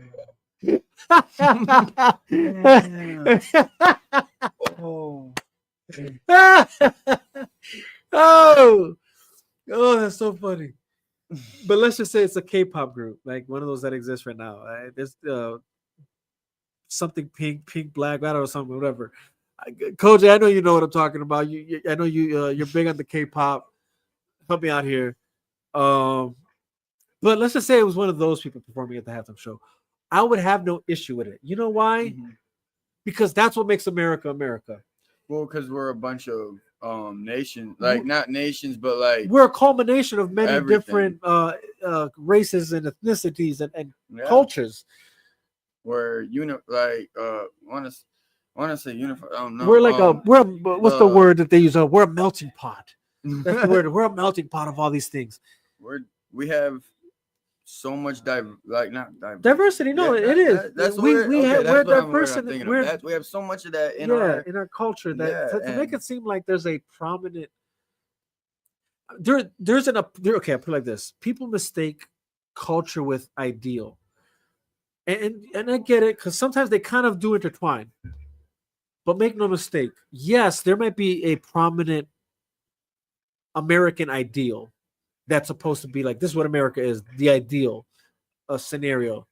And that's for sure a thing. But the reality is, even within our own country, East Coast culture is different from West Coast culture. Southern culture is different from Northern culture. The Midwest itself, Chicago as we know it, it's a culture within its own thing compared to New York or LA. Yeah. You know what I'm saying? Miami has its own culture. Culture, language, dialect, the way we speak, slang. So this idea that like America's this one culture, like no, it's really not. It's not. Our own country is divided within different cultures, and hell, even politically we're divided. You know what I'm saying? So this idea like, oh yeah, no, there's this like concept of like one American. No, there isn't. Spare me that. No, there isn't. So even this idea that if you are somebody who thinks country music is the only thing that's true to American culture, no, it isn't. Mm-hmm. It's for sure a prominent existence of American culture, but so is jazz, so is hip hop, so is rock, like screamo. You know what I'm saying? Any matter of fact, most music genre that exists because of America, and that's why you know what I'm saying, for the most part. And that's why I loved how my dad like raised me. Like he raised me to like and listen to all different types of music, right? Because like you know, there's one's not greater than the other, right? Like, and they all are like what make it. Like, what makes America? Yeah, in general. So that being said, like I said, they could invite a K-pop artist, and I'm cool with that. Fuck it, I don't care. I might not understand the word they say, but that's why I said you just got to vibe. You just got to vibe. Like, vibe and be cultured. Be a cultured person. Be a cultured person. Close your eyes, shut the hell up. Bro. You know what I'm saying? And vibe, dude. And here's the reality. Like the reality is even when it comes to Bad Bunny, one of my guys did admit this last week, and that's that in the comment section. He's like, the reality is I do listen. You know, like I could be at the club and I'll listen to it and I'll vibe to it. And it's like, well, dude, do the same thing at the halftime show. I swear to God. Because let's just be honest, it's not like you're gonna have this idea. Anyway. That's what I saw. I'm like, bro, come halftime show, bro. You're gonna already be lit. You get the same vibe you get when you're at the club is the same vibe you're gonna be having come halftime show. Have your woman shake her ass. You know what I'm saying? Right. Like you give that. Like if you, that's a reason to get her to start. You know, giving you a lap dance. You know what I'm saying? And, you know what I'm saying? Getting, whatever. Said I told you that shit a week ago. So like, this idea that you're not gonna vibe to it, it's just ridiculous. You're gonna vibe to it. You're going to enjoy it. And again, you don't even have to know the language to appreciate it. And again, I'm not saying that just because it's Bad Bunny. No, it could have been a K-pop artist. And the reason I said an Italian artist, because again, I don't know Italian, but if it was like but I've heard some Italian music, like smooth Italian pop music, that bro, I've heard Italian. I was smooth. and I was vibing to it. I'm like, yo, that's a vibe. Because that's what the mobsters listen to. Or even even that kind of music. Like, that's like what I'm saying. Italian, Matter of fact, bro, chill, it could be like that. Yeah, like they could be that Italian like opera type shit, like the whatever that is. I probably won't understand half of it, but guess what? I'll sit there and enjoy it, bro. Because like I'll vibe to it. You're there. Like if football is really an American, like America's sport, then they would know like that's all that matters. Yeah, it's like, you know what I mean. There's so much other races and ethnicities. Yeah, that all in America. So like to just say it should only be a white guy or whatever, an English guy, when we have it's not fair to all of them, and it's just really ignorance. It really is, because even when you think about it, like even when you're looking at where they're hosting football games, look, here's what's obvious: the NFL's trying to spread its reach in viewership, right? They're trying to reach the NBA level. They want to be global. Hence why they're now having football games in London. They're having football games in Brazil. Like, it's clear what the NFL's up, like, that they have a mission to really grow their industry. And who are we to tell them not to? You know what I'm saying? Like, that's their private institution. They're their own entity. They're still acknowledged. Look, the more America spreads as a sport, the better it is actually for America. If that's what you stand. Let's just say if that's where you stand. If that's where your concept is, like, oh, you're concerned about how America is projected around the world, you want this. You want to see what the NFL, like the NFL is expanding its viewership. It's where they're playing their video game or their games. The fact that they're playing that sport in places like South America and Europe, to hopefully interest the cultures in other countries to say, hey, we should take up this sport. It's going to make an impact in that regard, and that's a good thing. And then because we're already doing that, it only makes sense that they're going to bring an artist that has already, even though, yes, he's Puerto Rican, the reality is he's already passed the threshold of being a very prominent global superstar / artist. Like, Bad Bunny is not just, at least now, he's not just restricted to Spanish viewership. This man is global. His own tour right now is going to Tokyo, going to Madrid, going to the man's traveling the world. So he's got a global audience. So spare me this, like he's only like, oh, it would only be catering to the Spanish audience. No, it's catering to a global audience. And that's what the NFL is trying to do. It's trying to expand its viewership and its territory into a global market. So it makes sense to hire at this point in time, the number one global artist, which is Bad Bunny, whether you like it or not. Yeah, he is the one of he's the most viewed. Biggest, yeah. I'm telling you, you go to Spotify, he's the most viewed. Just imagine this, because you just said, like, they're trying to expand and all that. So imagine if they did expand and Kendrick Lamar really did go on that stage and perform that all that hate towards Drake. Drake was across the world and doing a show. Imagine if they were on top of it over here. He would have got shut down at his own show. Yeah, all because we would have been global. Yeah, instead of just America's sport. Now it's just like, now, I'll say this.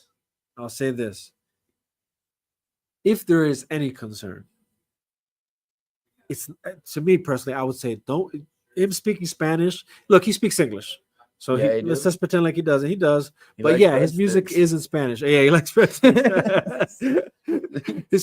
music is in Spanish. There are some English lyrics in there that you're gonna understand, but that shouldn't be the concern.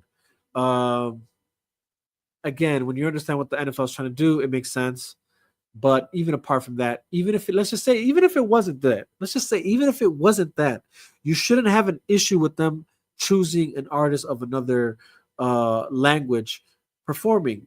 As an American, I feel like you should embrace that. That's who we are. We always find it in impressive and illuminating and the light in the dark. The light, exactly. And other all artists about being loved. Yeah, you know what I'm saying? Spreading kindness and joy to like other people. Yeah, You know, it's like and being enjoying just, it. Generous, Genuine, generous. Individual, Yeah, like a yeah, good you know what I mean, you person. know? So like this idea that again, even if it wasn't streaming over the all over the world, and like none of that. Let's just say it was just to the America itself. This idea that you guys would be so, those that feel this way, spiteful about it. It's kind of embarrassing. You're kind of embarrassing yourself because it's like, so because you're American, you can't be cultured. Because you're American, you can't. Really shows ignorance. You know what I'm saying? Like, because again, it's not even just about Bad Bunny. It could be anybody, and I would still be okay with it, even if it wasn't globally aired. Even if it was just aired in the United States, I would still be okay with them. Again, I don't care if it was an African artist, a Japanese artist, Korean artist, Indian artist. Maybe they saw some guy in Bollywood in a Bollywood movie and said, "Hey, this is the next." You know what I'm saying? Like, I wouldn't care. I'd enjoy it for what it is. I would enjoy it for what it is, point blank, period. Because at the end of the day, it's just a show. It's just meant for entertainment. And it's not meant to define what America is or what the sport is. It has nothing. Matter of fact, the halftime show has nothing really to do with the game of football. You know what I'm saying? So what the fuck are we talking about? And that's what I said. Like, bro, if you really care about it being an American sport, then be there for the American sport, bro. You know like, what you're there for that. And that's that. And guess what? You're still gonna enjoy that game. Hopefully. Hopefully this isn't another Broncos Seahawks Super Bowl. You know what I'm saying? But just enjoy the game for what it is. That's what we're all there for. The halftime show is just meant for entertainment. Matter of fact, I remember the one year where Janet Jackson performed at the Super Bowl, and I was at a church when we watched the Super Bowl. Guess what? Did we watch the halftime show? No, we didn't, because it was against, and hey, we want to protect the kids, said, from seeing or hearing, and honestly, it worked out because that was the nipple gate. You know what I'm saying? That was, hey, but you know what I'm saying? But all that to say, like, if the halftime show isn't for you, it isn't for you. Don't watch it. We didn't watch it. As like kids from a church. People were hating on Kendrick Lamar for performing at the Super Bowl, and if you didn't like it, all you had to do is just turn it off.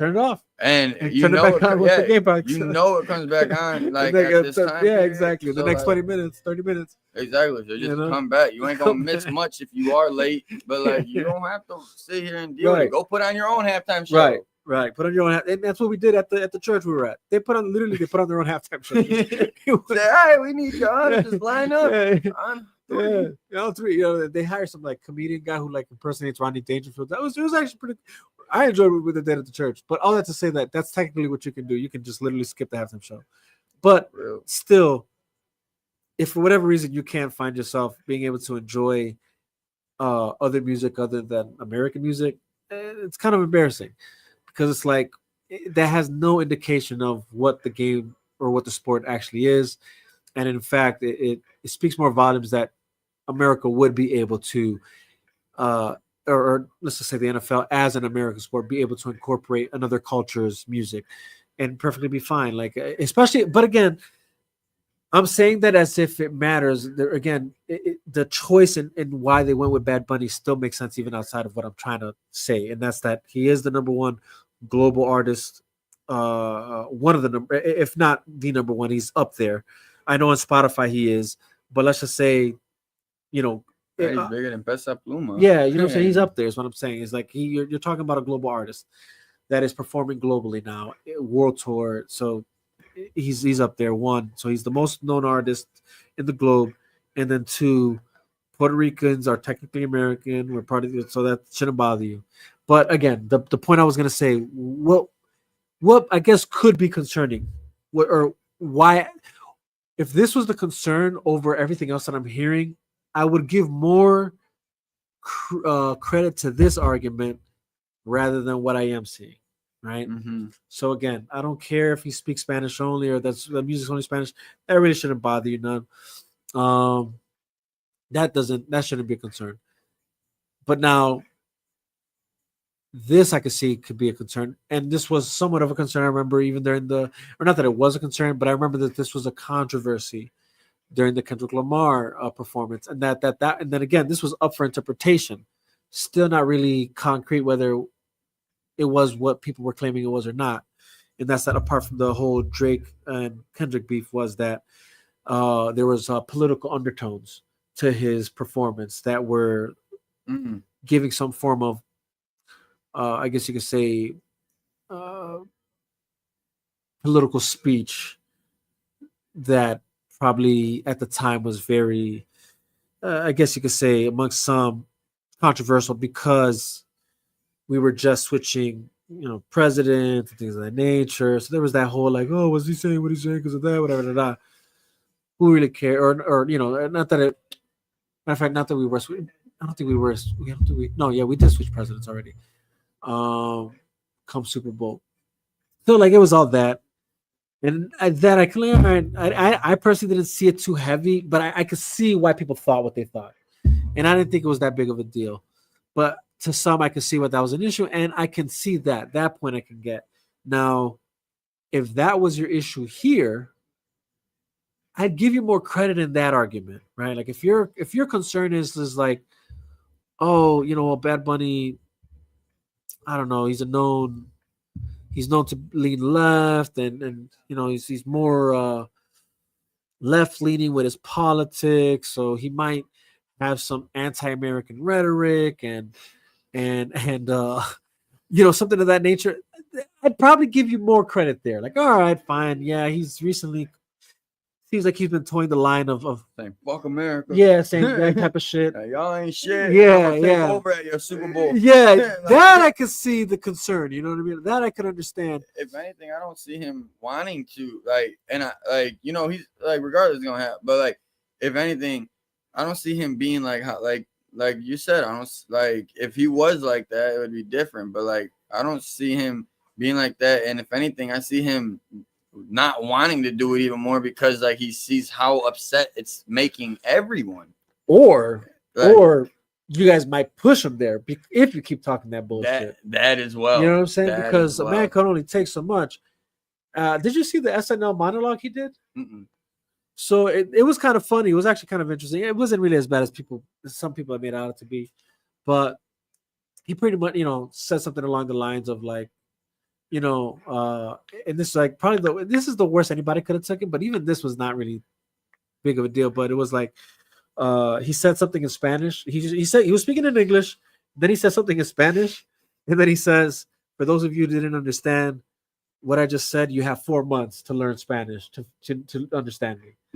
So yeah, I seen that. But that's and I'm just like, bro, just vibe out. And but again, that's tongue in cheek. Again, it's because you guys keep talking. Because you keep talking shit. Like, the man probably would have never said anything of that nature if it wasn't. He probably took it as high honor and respect. Yeah, which he got chosen. He did say that. That's my whole point. He'd said that also on the monologue. Oh, well. How he's honored and whatever, and he appreciates the opportunities, and then he it's almost as if he saw my podcast from last week.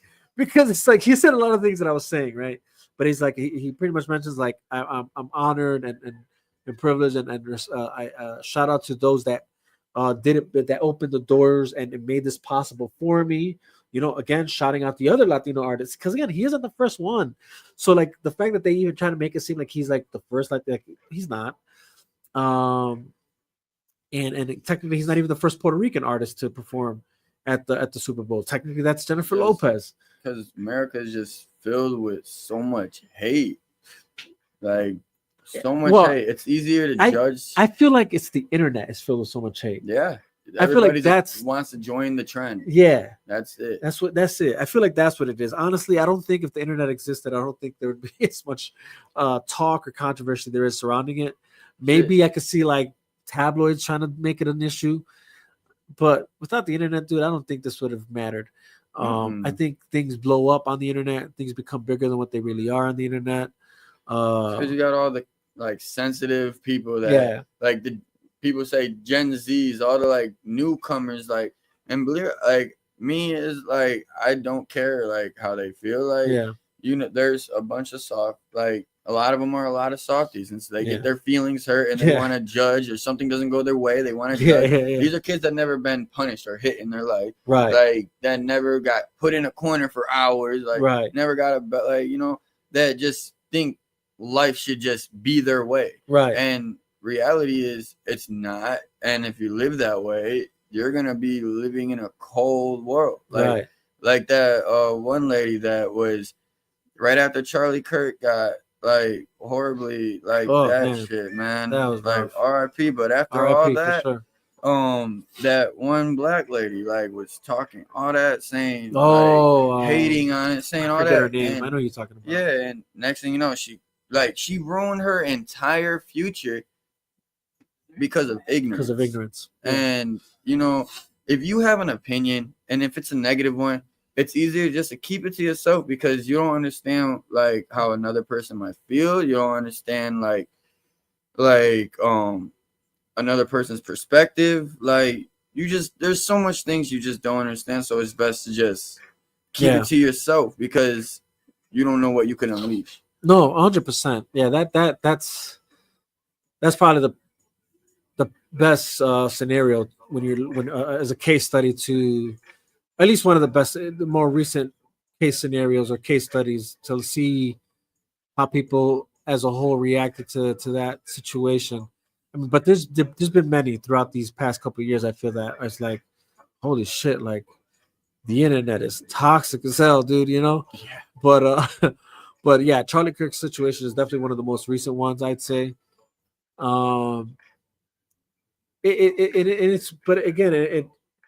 It's funny because it's still existing in a time even with the whole Bad Bunny thing and a lot of other things where it seems like if I feel like the internet forces people to be tribal, you know, in the sense of like you have to pick a side, and it's like, well, you don't necessarily though. Like, I know I don't necessarily. Like, my side, if there's any side, it's just truth. If I'm gonna have a discussion about anything, I just want to make sure it's grounded in truth, you know, in honesty. Like, I just want there to be honest dialogue between us. So the moment I see that you're bringing up something that I feel is like false in the sense of like, well, now you're kind of like constructing a lie right now to justify whatever it is you feel about that situation.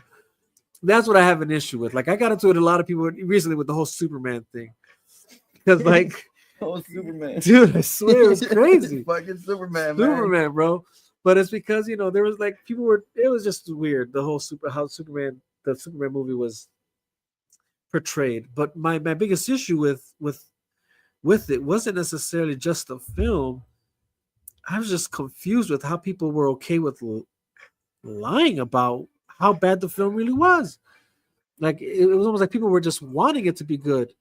And it's like, bro, it really wasn't that good of a movie. You know, felt about Conjuring. Yeah, Conjuring. Yeah, yo, you know, Power of Family stopped the demon, bro. Yeah. Like, dude, man, I swear, like, and like, that was actually funny to see, bro. It wasn't like I had so much expectations for it. Yeah, me too. I'm so excited. It's gonna be the last one. They're gonna close the night. Yeah, it's gonna be deep. And the whole time, the ending. Judy and her mother just sitting together, just preaching, bro. I gotta watch the entirety of it. I saw because I unfortunately only saw it on my brother's Fire Stick. I'll hook you up with it after this. You got AirPlay, or Chromecast, bro. You can stream it, bro. I'll set you up after this. Nice. Yeah, because I still gotta finish it.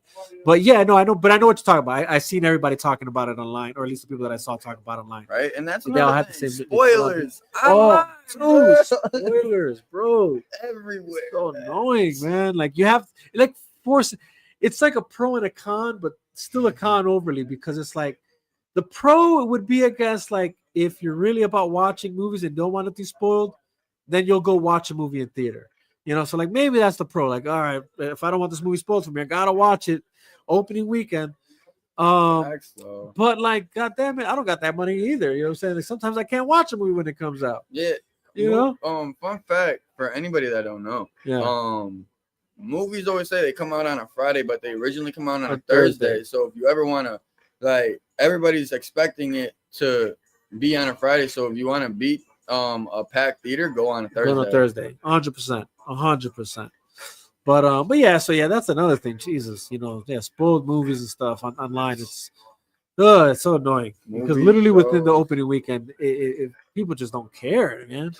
And they're What the recording hell? in the movie Yeah. theater, like, man, check it out. Sometimes you don't even. Iron Man died. Yeah. Like, goddamn, dude. Like, dude, the biggest Yeah. thing, bro.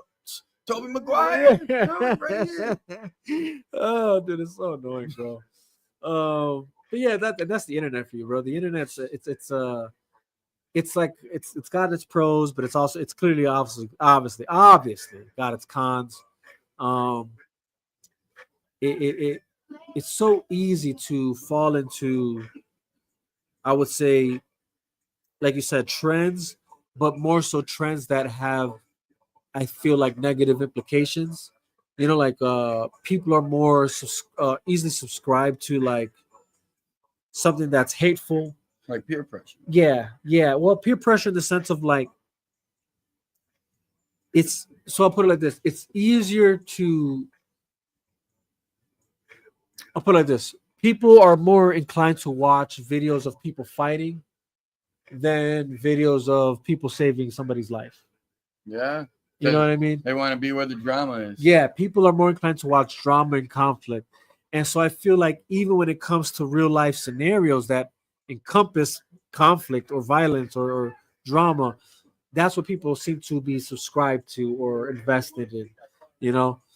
So then now if you take real world events, that's now on steroids with the internet culmination of the internet culture of how things are promulgated through the internet.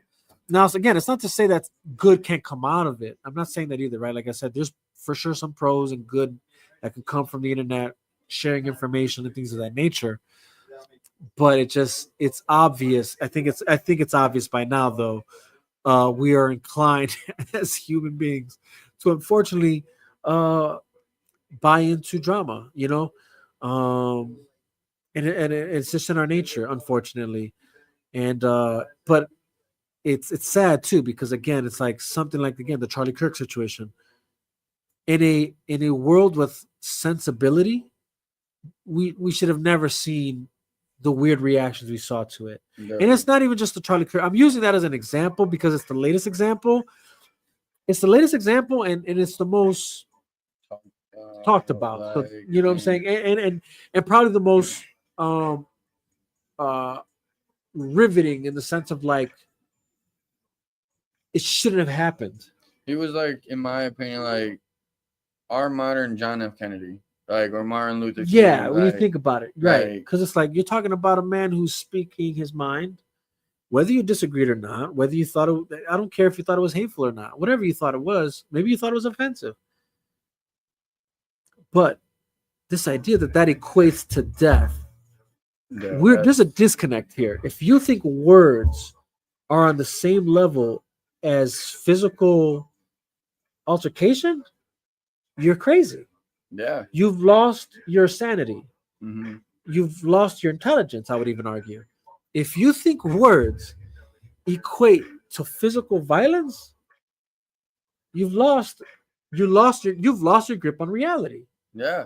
Because it like you said, if you think that you could settle all of that with violence, then the world is just gonna be a hell itself, and there's not gonna be no peace, no love, no joy, no happiness, no nothing.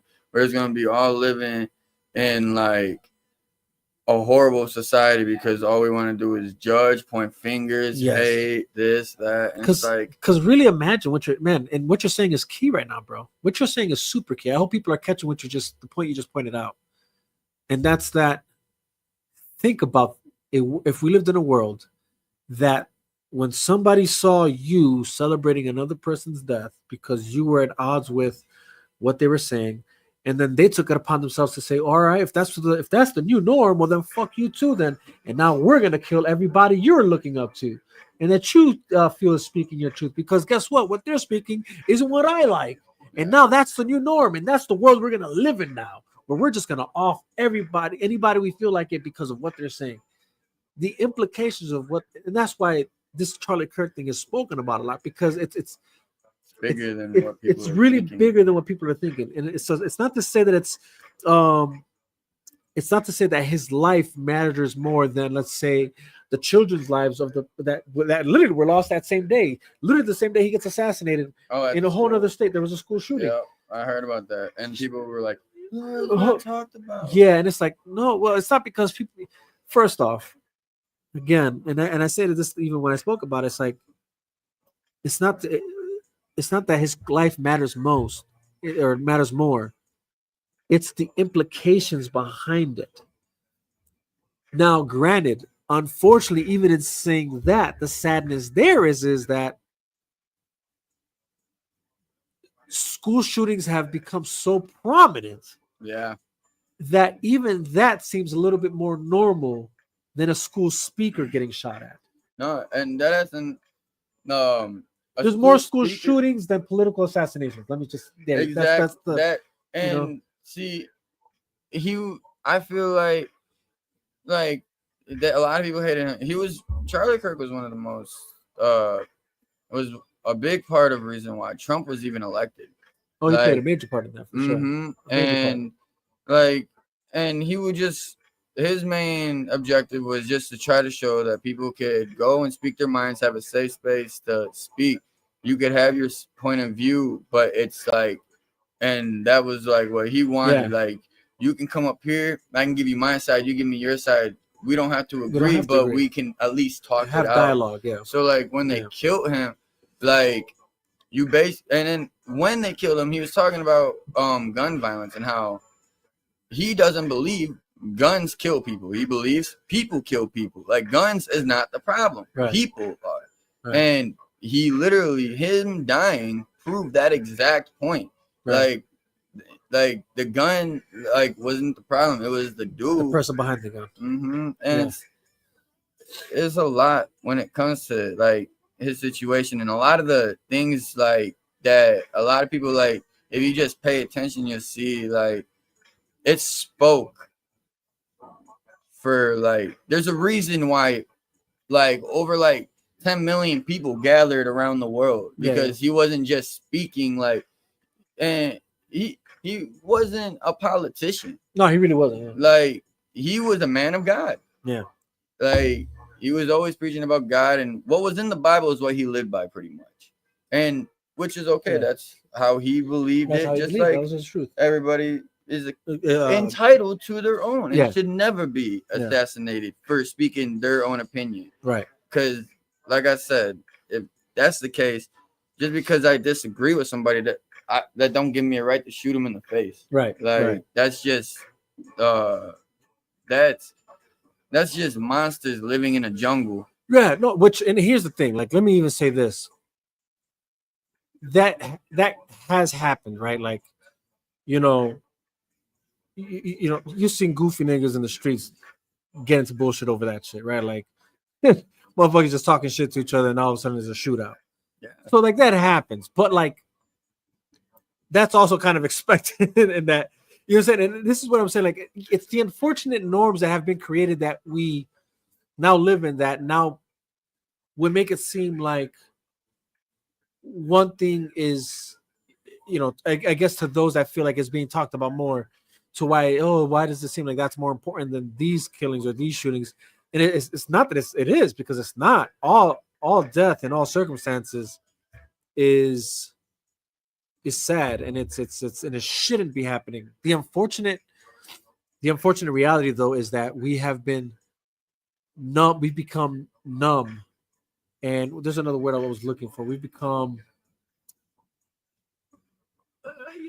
asleep, I guess you could say. Like, we're in this like comatose state when it comes to how we view crime, I guess, for even that matter. I mean, look, we live in Chicago, right? Mm-hmm. Crime-ridden city. That's just a fact. Like, you know what I'm saying? I've committed crimes. You know what I'm saying? Like, you know what I'm saying? Due to the circumstances, due to my environment, due to the people I hung out with. And that's the thing. You know what I'm saying? But even that, we've become numb to, is my whole point, right? Like, we're so used to the gang violence and things of that nature, and to even just crime in general, like that. Even us thinking that we can live in a better society or in a better world, in a better that when somebody even tries to imply that that's something we could have for ourselves, we sometimes view it as like offensive. Yeah, we don't believe it. Like, yeah, like, you know what I'm saying? Like, well, who are you to tell us we can have a better life? You know what I'm saying? Like, Yeah. who are you to tell Someone us? tells you to have a good day. What the fuck you mean have a good day? Yeah, yeah. Like, what do you Like- mean? like, fuck you. People like take certain things as disrespect Yeah, you because know what I they're mean? not used to. Or, you know what I'm saying? No, Or even I've like on a more definitely like, seen let's just stuff say like that. even if you, let's just say, even if you have someone like a Charlie Kirk who's saying, you know, there is problems with, let's say, Democrat ran cities, right? And then all the crimes that are happening in there are a telltale sign. Well, who the fuck are you to tell it? You know what I'm saying? It's like, well, damn, you know what I'm saying? Like, well, is he lying though? Like, we you know what I'm saying? No, there is a lot of crime in a city like in Chicago, right? Or even like something like, and I was speaking about this like a few weeks ago, where Trump's saying, "Yeah, I'm going to send the National Guard." You're saying, now, granted, there's more ramifications to it, right? But on a face level, the point being made of like, Chicago does have a crime problem. Yeah, they do. We can't deny that. Like, that's just a fact. As someone who lives in Chicago, that's just a fact. You know what I'm saying? So like the extreme being a National Guard being sent in, you know, it's not too crazy to think about because, well, shit, there's a lot of shit that goes down here, and unfortunately, because we have the politicians we have as far as mayor and governor that don't take these situations seriously, we don't really see a difference. And they can lie to you about the numbers that are technically obscured or tainted due to the fact that they don't consider unreported crimes in their numbers, one, and two, a lot of people don't report crimes anymore because we've been convinced to fear, you know, law enforcement, which that's twofold, because I feel like also experience can also add to that. So some of us have had bad experiences with law enforcement, so we have our outlook on law enforcement. But I'd be naive to sit here and say that, oh yeah, no, every police that I've encountered has been bad. No, I'd be lying if I said that. But have I had negative altercations or experiences with law enforcement? For sure. And can that add to my perception? For sure. But then also, can I admit that the culture of street mentality also has added to my perception? 100%. Has hip hop itself added to that perception? Yeah, I could say that too. You know, I was in a sense already taught to have a fear of the police.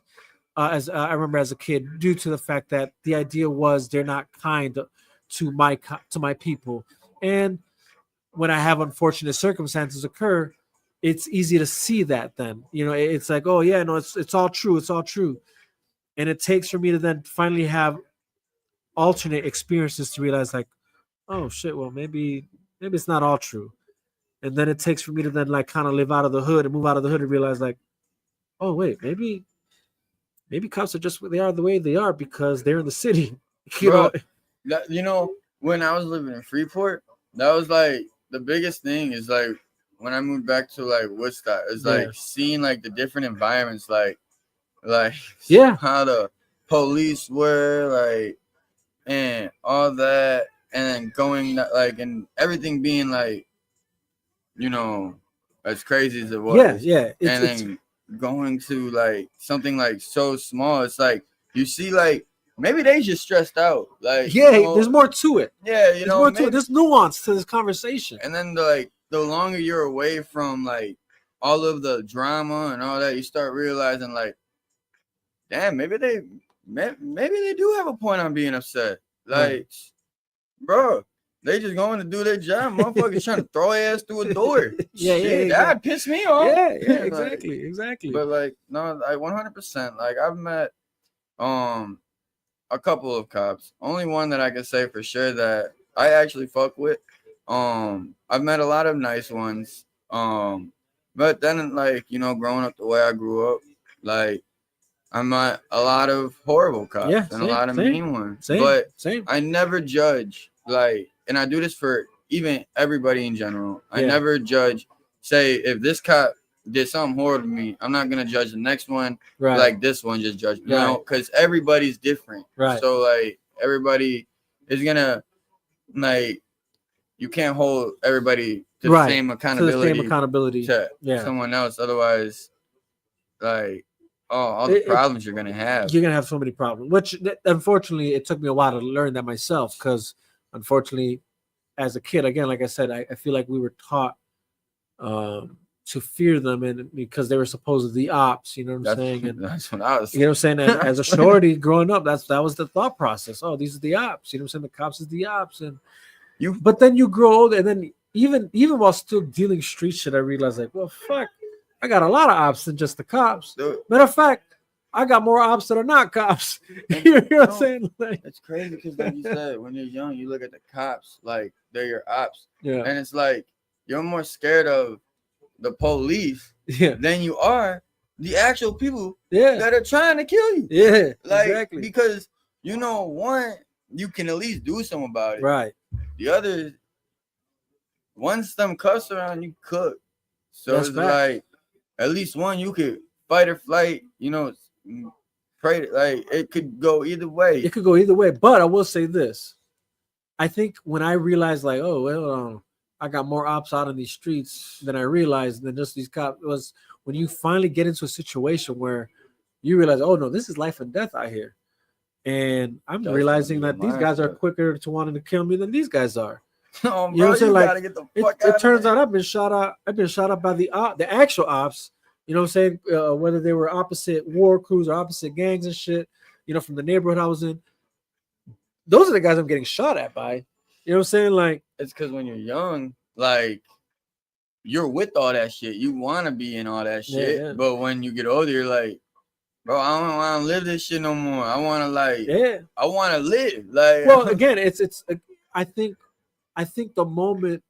So it was. I think that was right to a certain degree. I think like while it was still like fist to fist, we're fighting it out. That seemed okay. I think right, like where I wasn't necessarily. We're just duking it out. We're in different crews and shit. We're in different, you know, sets, different neighborhoods. We're gonna fight out. We're gonna fight, but that's as bad as it can get. The moment I realized that, oh no, we're getting shot at. There's guns involved. This is actually life and death. That's when I realized, and that's not to say that I didn't know that existed, right? Like it's like I knew that existed, but as a shorty, luckily, I was protected from that for a good amount of time. And then it wasn't until I really went into the trenches of things where I'm realizing, oh no, I'm getting shot at. You know what I mean? Like, reality. And that's reality. Life, just like that. Yeah. Like, yeah. So I think that's where that became. See, my situation is like, no matter what I was in, if I was into it with somebody, it was like more like there's only one way out. Right. So like, whether like, because if I'm fighting you, I am trying to, like, you know. So it was like, to me, when there was nothing where my life wasn't on the line, if I was like, no matter the situation. So it's like I was literally fighting to live or die, and like everything.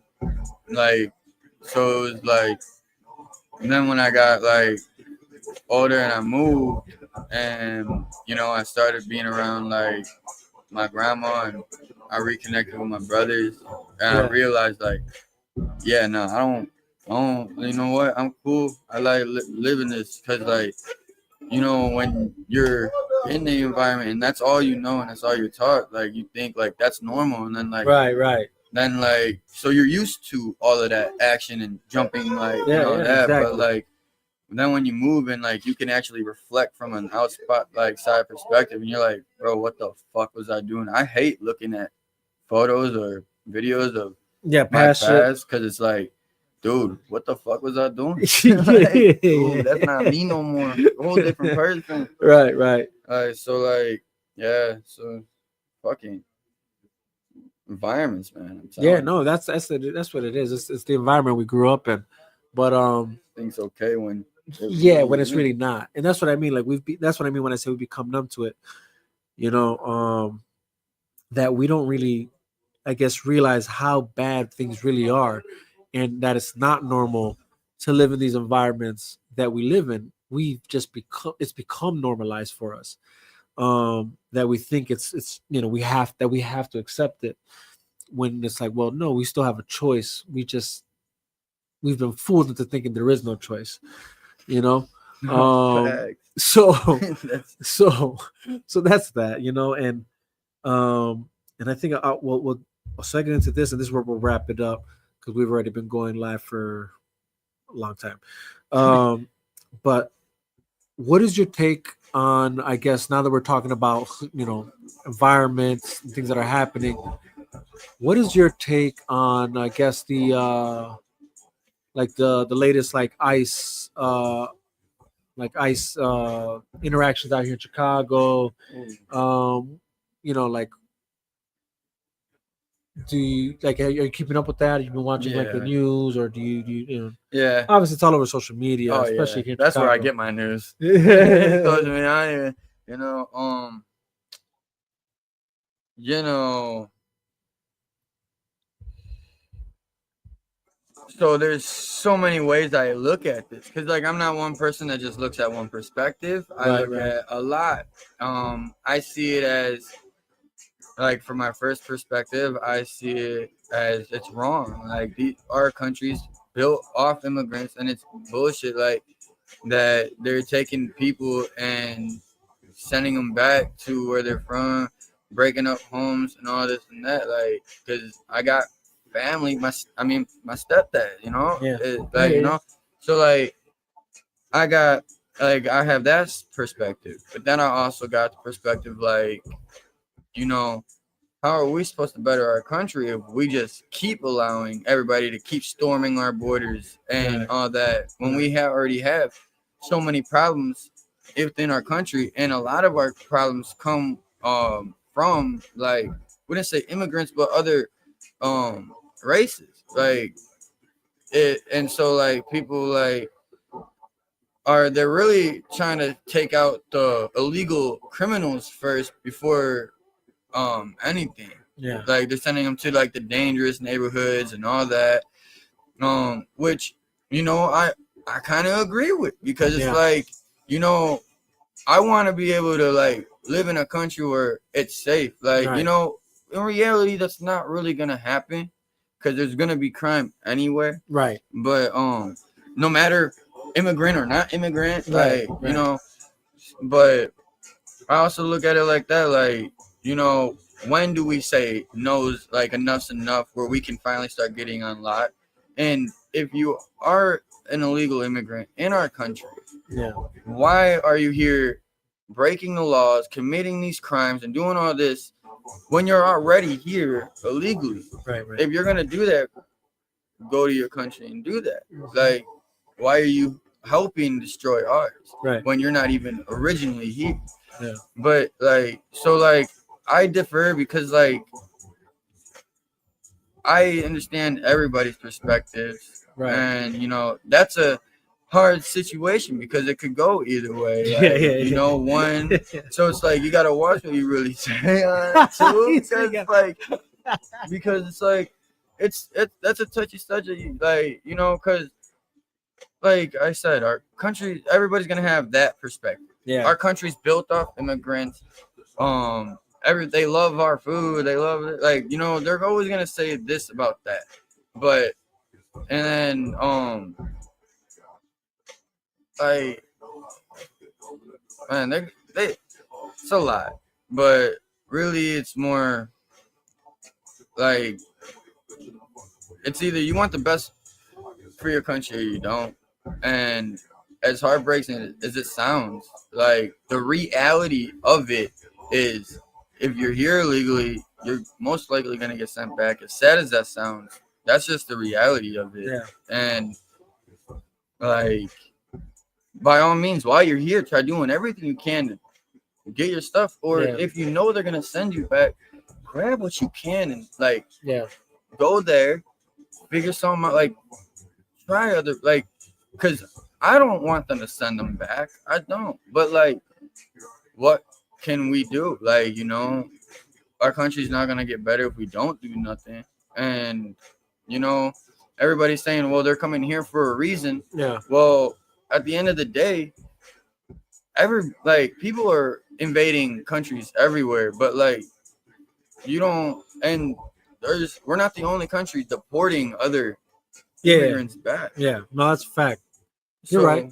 It's like prayers go out for everybody involved. You know, I hope for the best, and I think it's a horrible thing that happens, but I think it does need to happen. Like, it's just horrible, but it's more like to get a lock on America and our country. We can't worry about other people's problems and from their country when we got already problems in our own. That was one of our biggest problems. We're willing to fight overseas before we're willing to fight for ourselves. Right. Yep. So like, I feel like our country does need a lot of work and all that. But I think our country's screwed regardless. Yeah. But it takes step by step. So it's not like there's a quick solution to any of these issues at all. Like a lot of these there's a process for them to like get better. I would say for me, it's like similar in the sense of like, I obviously sympathize with anybody who's trying to come out here and I guess maybe seek a better future from where they came, or a better situation in general. But that even that in a nutshell it's there's so much to unpack there, right? Because, well, what about the people trying to come here legally for that same reason? There's due process. You know what I'm saying? Do they not count? Do they not matter? And that's what Charlie Kirk was, you know what I'm saying? Talking about. There's people like they're not saying you can't come here. No, nobody's saying that. I don't think. There's right? a due process. There's people that are here doing it right. Why do you think you're better than them to just say fuck that? Right. It's so this idea, I guess I would say. Pin said, "I'm the solution." Pin for president 23. Hey, bro, you got my vote, my dog. No, for real. Let's expose all the crooks in the government and beyond. Hey, you got my vote. Do it. That's what John F. Kennedy tried doing. Look what they did. You gotta put me as VP though, or something, Secretary of State or something. Or can I just be the camera guy? Camera guy never dies. You know what I say, bro? Like, he never dies. He just gets good on. Bro, I'm here. No, run with the camera. You see those videos of like where it says the camera guy in like Superman or something, and then it's like he's showing Superman flying and somehow the camera guy's flying with him. Bro, yeah. I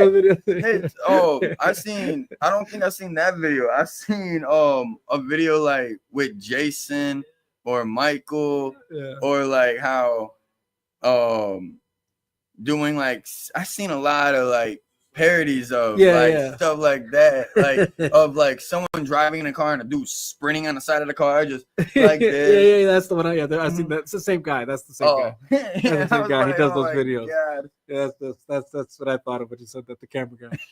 Bro, anything for that shot. Yeah, exactly. Exactly. But yeah, I feel like there can be sympathy, obviously, for people in that situation. And like I've said before, like hell, maybe if I was in their shoes, maybe I'd do the same thing. Maybe I would. I don't know. I can't say I would, and I have done illegal things to survive. So hell, maybe I would do that too, But am I gonna sit here and pretend like I was okay even in the legal dealings I did? No, I can sit here and say, honestly, with a straight face, like, no, I broke the law.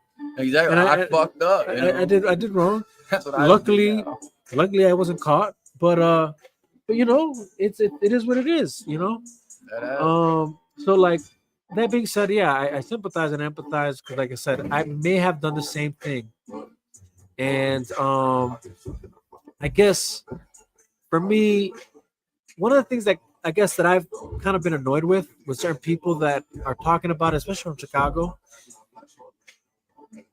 There's two things I want to talk about there, and that's one.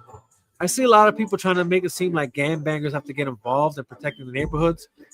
And I just laugh because I'm like, y'all are the same people that would probably call the cops on them if they shot up your block.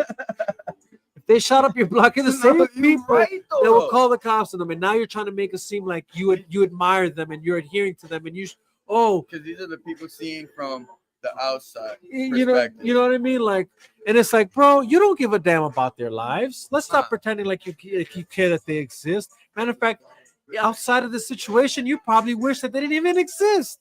So stop pretending like, oh yeah, like where's the gangbangers? The gangbangers need to do something. Like, bro, shut up. Because outside of the situation, you are calling the cops. Yeah. You are gonna call the cops on them if they approach you. They shoot up the block. They selling drugs on the You know what I'm saying? Like, either so- way, you're gonna know that that's in danger to your family, You know what I or mean? you're gonna join them and do what they're doing. You're gonna do the drugs or whatever they're doing, or you're gonna call the cops. And in fact, and then here's the funny part: if I actually was let's just say, if I was still involved in that scenario of things, right? If I was still involved in that, honestly, I'd look at this situation, if I'm gonna be honest, as an opportunity and say, well, it looks like right now the target's not on my back.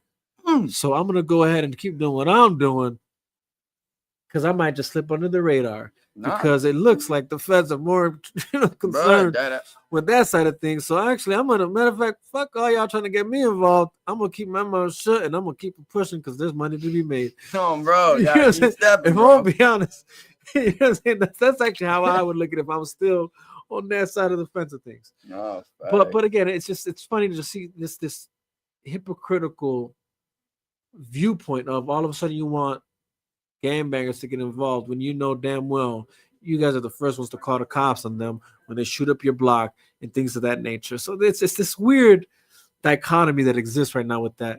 One, two, even that I don't know if she's an alderman or something of that nature that got arrested in I think in the hospital in Humboldt Park trying to stand up to ICE and stuff. My issue even with that was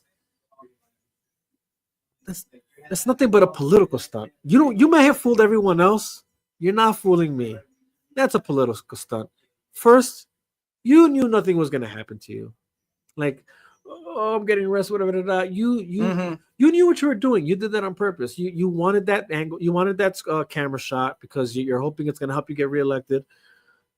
You knew nothing was gonna happen to you because you're a politician. So let's not even pretend like you were in fear of actually getting hit with something. Yeah, it was all for show. It's all for show. And what's the sadder part about it is you're doing it at the expense of the actual average civilian, thinking they could do the same thing you did, but actually suffer the repercussions for it. And you're seeing that is my whole point on steroids right now. And this is my issue. And the reason I'm bringing on these two issues because you have people that wouldn't lose sleep and wouldn't lose a damn thing and have no sense of risking their own personal belongings and their own personal life, but that are trying to incite and call others to do so at their own expense. That's my issue with what I see there.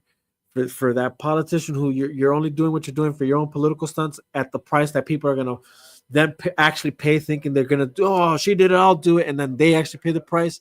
And then two, for those that are calling for gangbangers to pay the price, that actually will have something to lose because you won't. You know what I'm saying? Because you're not the one out there strapped up and then that's just like everybody glorifying that Lil Durk situation. Like everybody's like, oh, he should have slid for Vine. He should have did this. He should have did that. When they never even been in that situation. Yeah. Top I of hate it. that. And then when he does, like, he didn't slap, but like he has stuff in motion. But like say, all that. Then they want to go ahead and say, oh, you're stupid for doing that, bro. Like, why are you doing like? Right. You literally moments before. I gotta take care. Literally moments before you guys went at the guy because he wasn't hood enough. You know, he wasn't street enough. He didn't do the right thing by the streets.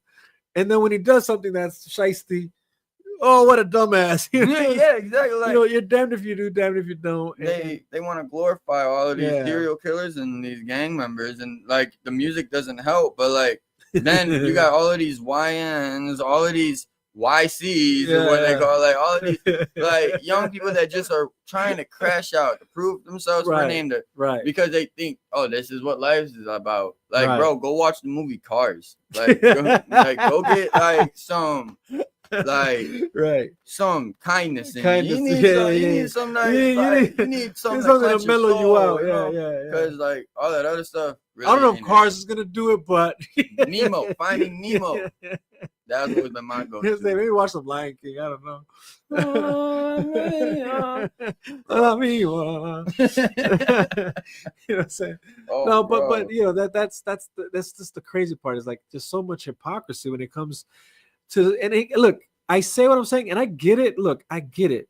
I get that a lot of us and a lot of people out there are some people I think are genuinely amped about it and feel some type of way about it because maybe it's personal, maybe they feel a certain type of way about it, and I'll give you that. But man, there's a lot of people out here playing the game too. You know what I mean? And a lot of y'all talking that, but hell, if that's how you really feel, then go do it yourself. Although or don't, because honestly, either or, it's a dumb move. It's a dumb move.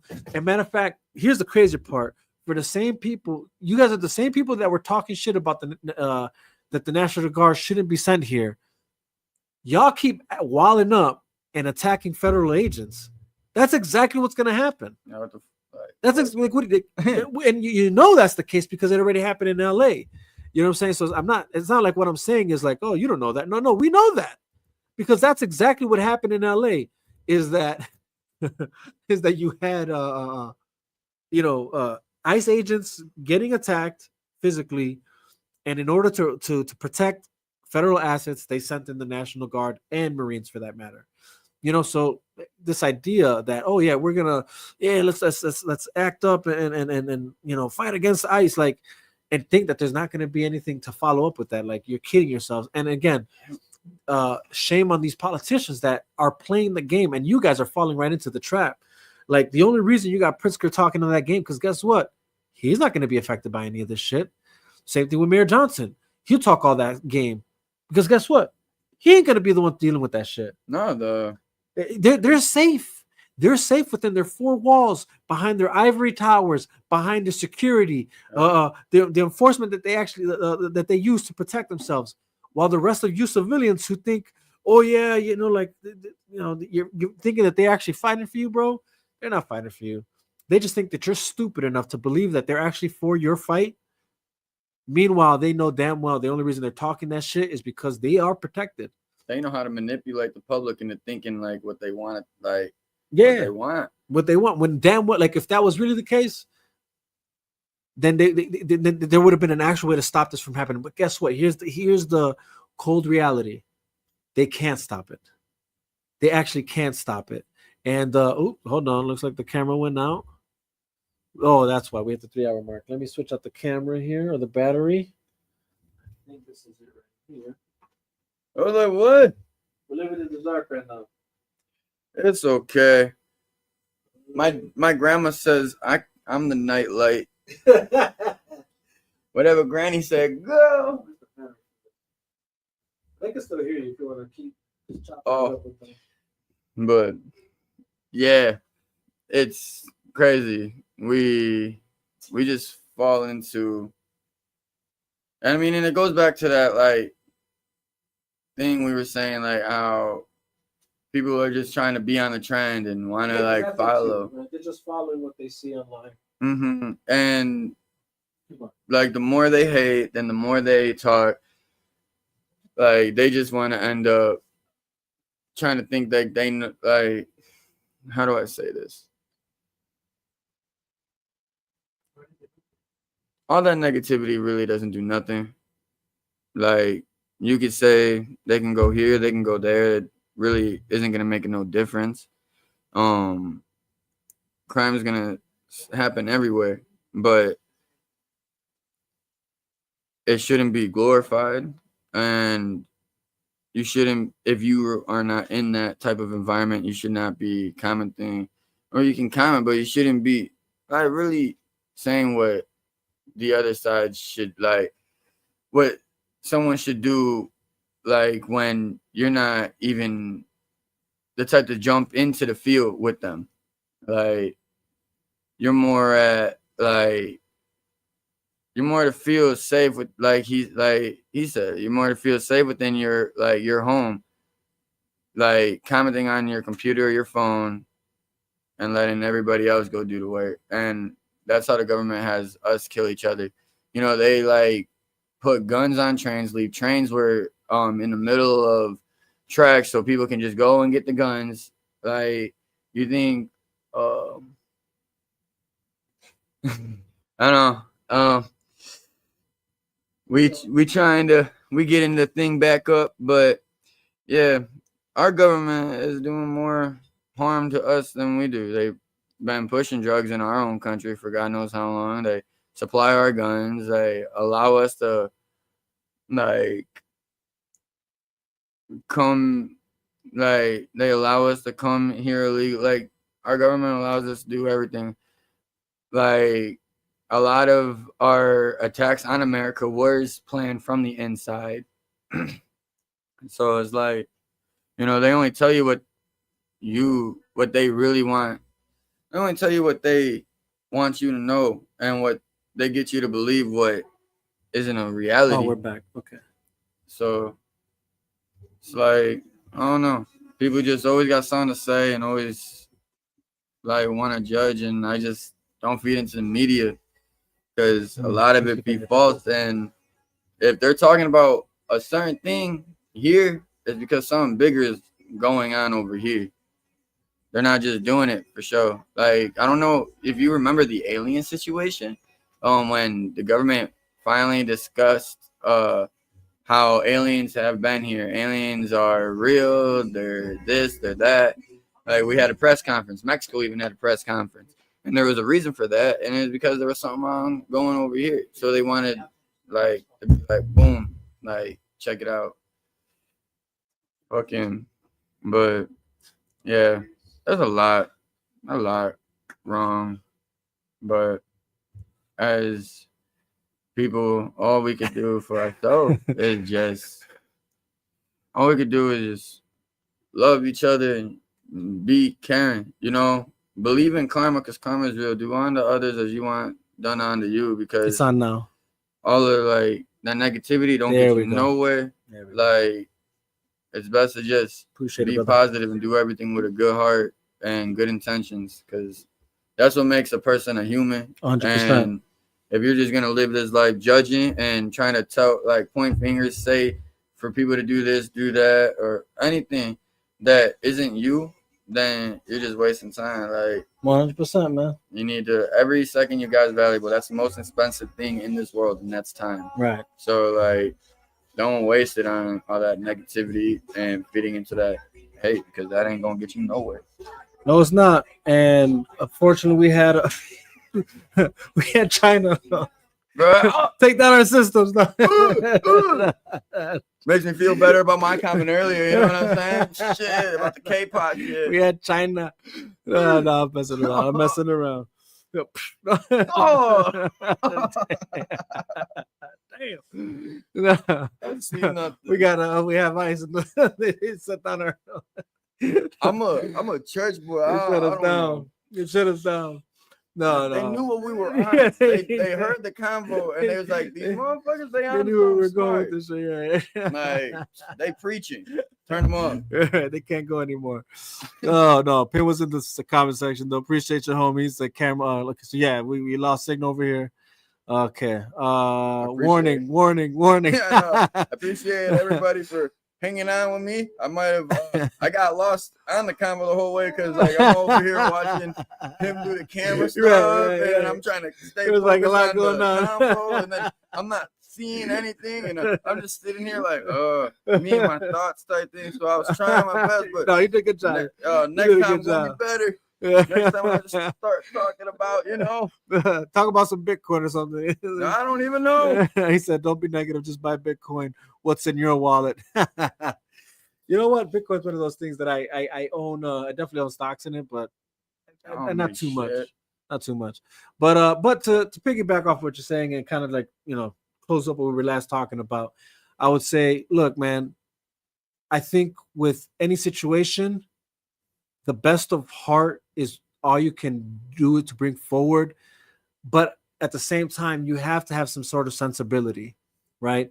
Because I believe what I was saying even before the camera went off was sometimes I feel like due to our emotions, we lose sense of Yes. of sensibility, like logic, reason, due to just emotional feelings. And it's like, and it sometimes causes us not to think through it exactly either what we're saying or what we're doing. Now granted, I'm not trying to say like I'll never tell you to not speak your mind, but at the same time, be mindful of what you're saying. Like you have to find the balance between the two. Like if what you're saying, is it sensible? Is there reason? Is there logic? Is it true? That's the You know what I'm biggest saying? thing. Is it just an opinion? Is it just your perspective? Um, these things are, consider all these things when you're saying these things or whatever it is you're about to engage in. So even like again with this whole ICE thing and things like that happening in Chicago, again, like I can understand people. Hey, you want to protest? That's your right. Do that. I guess go ahead and do that. But to take it further than that, just know that this does come with actual consequences. This idea, and again, I just feel like a lot of you guys are being pushed by actors that won't do that for you, that won't actually step in and do that and actually pay the price and pay the price and pay the consequences that you actually would, right? That's why I personally have issue when you have the governor, the mayor, certain aldermen acting tough, like they can actually, like, yeah, they're gonna fight this for you, as if they'll pay the same price that you will. They will not. They will not pay the price with you. You know what I mean? Money, connections, all that. You know what I'm saying? Got nothing. You ain't got nothing going for you, and you can only go so far with it. You have a lot more to lose than they do. I'll tell you that much. Okay, we got number one in the comment section. It says live, laugh, love. I mean, and that too, yeah. I mean, like again, there's a lot to live for. And all I can say is this: is like, look, obviously you see us here. There's a lot happening and a lot to be considered. I mean, and a lot we haven't even touched all of it really. There's so much more happening that we could be discussing, and honestly, I want to make sure that I want to actually get into get to a point where we can have those discussions. But I got to get better at like condensing, like keeping these shows at a minimum. I can't do these 4 hours every week, and it's bad enough that I started late, and it's already 12 o'clock here. I'm sure West Coast is 10, but that means in the East Coast it's already 1. Damn. And for those that are, and who knows, maybe there's a lot of people on, or even across the world from other places of the world. And shout out to you guys. I just know, again, it's love to everybody. Much love to everybody who popped on and talked with us and engaged with us. If there's anything that you feel maybe you do want me to talk on more about that you haven't heard me talk about, mention in the comment sections. Let me know. You know what I'm saying? Reach out to me, and we'll have that discussion.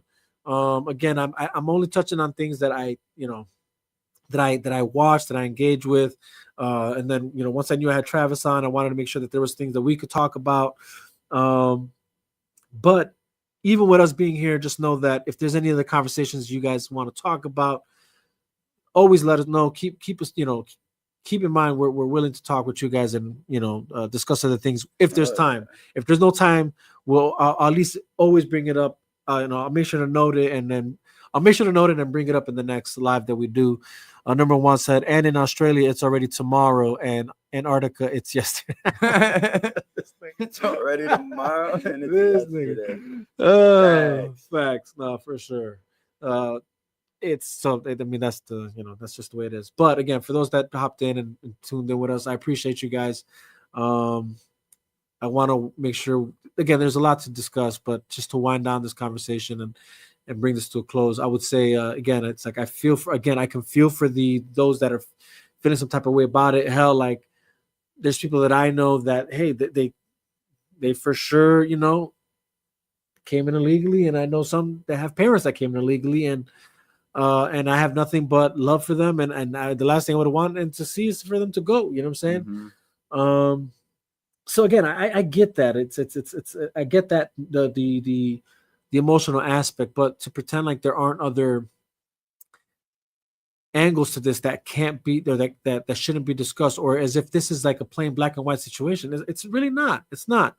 as you pointed out earlier, it's like there is the other shoe to this. Mm-hmm. There is the other half. There is the other side of the coin.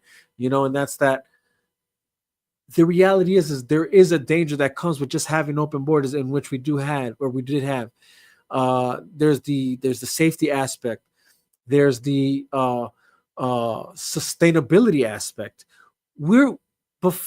Again, and I said this before we even had this major influx of illegal immigration into the country, our government was already talking about our social programs not being sustainable. And that's what the number of people we already have in the country. How much more unsustainable do you think that becomes when you have an influx of more people into the country that you can't even account for, right? These are real ramifications. It's not black. This isn't black and white, so sadly said, it's not even just about the criminality behind it, right? Like of like, oh, well, are there known terrorists? I mean, I would hope that that's obviously, yes. If there's anybody you want to search for first, get these terrorists that came in. You know what I'm saying? Get those guys first. Are they cartel members? Get those guys first, for sure. That are pushing the drugs, human trafficking, sex trafficking, rapists, all that, whatever. Get those niggas out of our country first, for sure. But to pretend like that's the only thing that matters, it's like, unfortunately, it's not, unfortunately. The best way I've always looked at it, and that I've always, tried to understand it, is if you're a homeowner, you own a house, or maybe just even an apartment. It don't matter. But you own 4 walls, right? Within those 4 walls, the walls are your borders, right? And what your home is, it's your place. Would you just allow anybody to just come live in your house? That's the example I always use to everybody. Would you allow a homeless man to come into your house, shit in your toilet, sleep in your bed, right, use your clothes? No. Right. And everybody that says, oh yeah, I would, they lying, bro. So no, and here's the thing. There's always a follow-up question to that, right? So it's like, oh, okay, so you want to have a good heart. You want America to have a good heart. That's what you're trying to say. And it still ends on this. When does it stop? Your house can only fit so many people. Not only can your house only fit so many people, but how many people are you willing to pay for? Mm-hmm. How many people that aren't willing to actually put into your house are you willing to sustain their lifestyle? That ain't supposed to be there already. You know what I'm saying? Like they're not on your. And then boom. Yeah. Boom. You know what I mean? All of a sudden now the food that you bought your family, the clothes that you bought your family, now you're sharing it amongst people that you don't even know, mm-hmm, like within your home. So that's how good of a person you are, and how long do you think you can actually sustain that? Matter of fact, you're not even considering that's sustainability. At what point can you acknowledge you no longer even have control of safety over your own house? No, facts. That you can actually account the bad things that are happening in your own home. I mean, the thing is, like, these are things that do happen, is my whole point. I've seen people help people and get fucked over it because they never really knew the person. You know what I mean? Whether it's that they got robbed, whether it was that they committed sexual assault, because you never actually vetted the motherfucker. You know what I'm saying? You really didn't know that person's true intentions, and they did more harm to you because you thought you were going to be that guy. You know what I'm saying? So these are the implications just on a micro level. Imagine that on a macro level, talking about an entire country, millions of people, unvetted, undocumented, unknown. You know what I'm saying? There are ramifications. My whole point. This isn't black and white. You know what I mean? Mm-mm. But go ahead. You were going to say something, brother. I was going to be like, because like you said, like if we keep, like, I'm pretty sure in Japan or China, like their like population so high they can only have like certain amount of kids or all this. Like they restrict. And like you said, if we just keep allowing people in here, we're just gonna end up fucking the people that are originally here, because now we're providing for more and doing more. Now we need more resources. We need more of this. We need more of that. And like, by all means, like, if we know you're here, we can plan for more stuff. That's the only way you can plan for more stuff. But if you're here illegally, and the more people that are here illegally, you guys are undocumented. We don't know anything. And now we're gonna be over time in the future. We'll be running, if we allowed it to happen, we'll be running low on food, space, like so much, because they would be going to so many other people than the actual people. Because I mean, here's the reality. I know, even now, I know people that either were, I know that they're illegally here, that have like social social service program, like they have food stamps and things of that nature. Like they get food stamps, and it's crazy to know that they get food stamps. But yeah, I know somebody who's an actual citizen here that was denied food stamps. You know what I'm saying? So like, our country's fucked up. You get what I'm saying? Like, that makes sense, right? Like, you had illegal immigrants housed in hotels and stuff. Yeah. Why didn't you guys ever think to do that with the homeless that we already had here? Clean up some of the veterans that are out on the streets right now that actually are veterans, like fought wars, fucked in the head. That's why they can't get their life together. Like we had, it goes back to what you said earlier. Is like we have many problems we have to tackle, and how sad is it that we somehow managed to try and come up with a solution for the most recent problem of people who, aren't from here, that just got here, and we're just like, to act like that's not an issue. Like, no, that there's an issue there, So that's why, yeah, like I agree with you. Like, it's like, look, again, if I was in their shoes, I'd probably do the same. Exactly. Right? I'm not gonna pretend like I probably wouldn't do this. I probably would do the same. But I'm just blessed that. Yeah, thank God I'm not. You know what I'm saying? Thank God I'm not. But here's the irony too, though, is that you brought up all these other countries. We're the only country. Well, not the only country that has the amount of like people that we've allowed this to become the issue, right? No other country really does this. Here's the bigger irony that I just came across that was funny to me, right? And this is no shot against Mexicans. I love Mexicans, right? But this was the funniest thing I came across, and that's that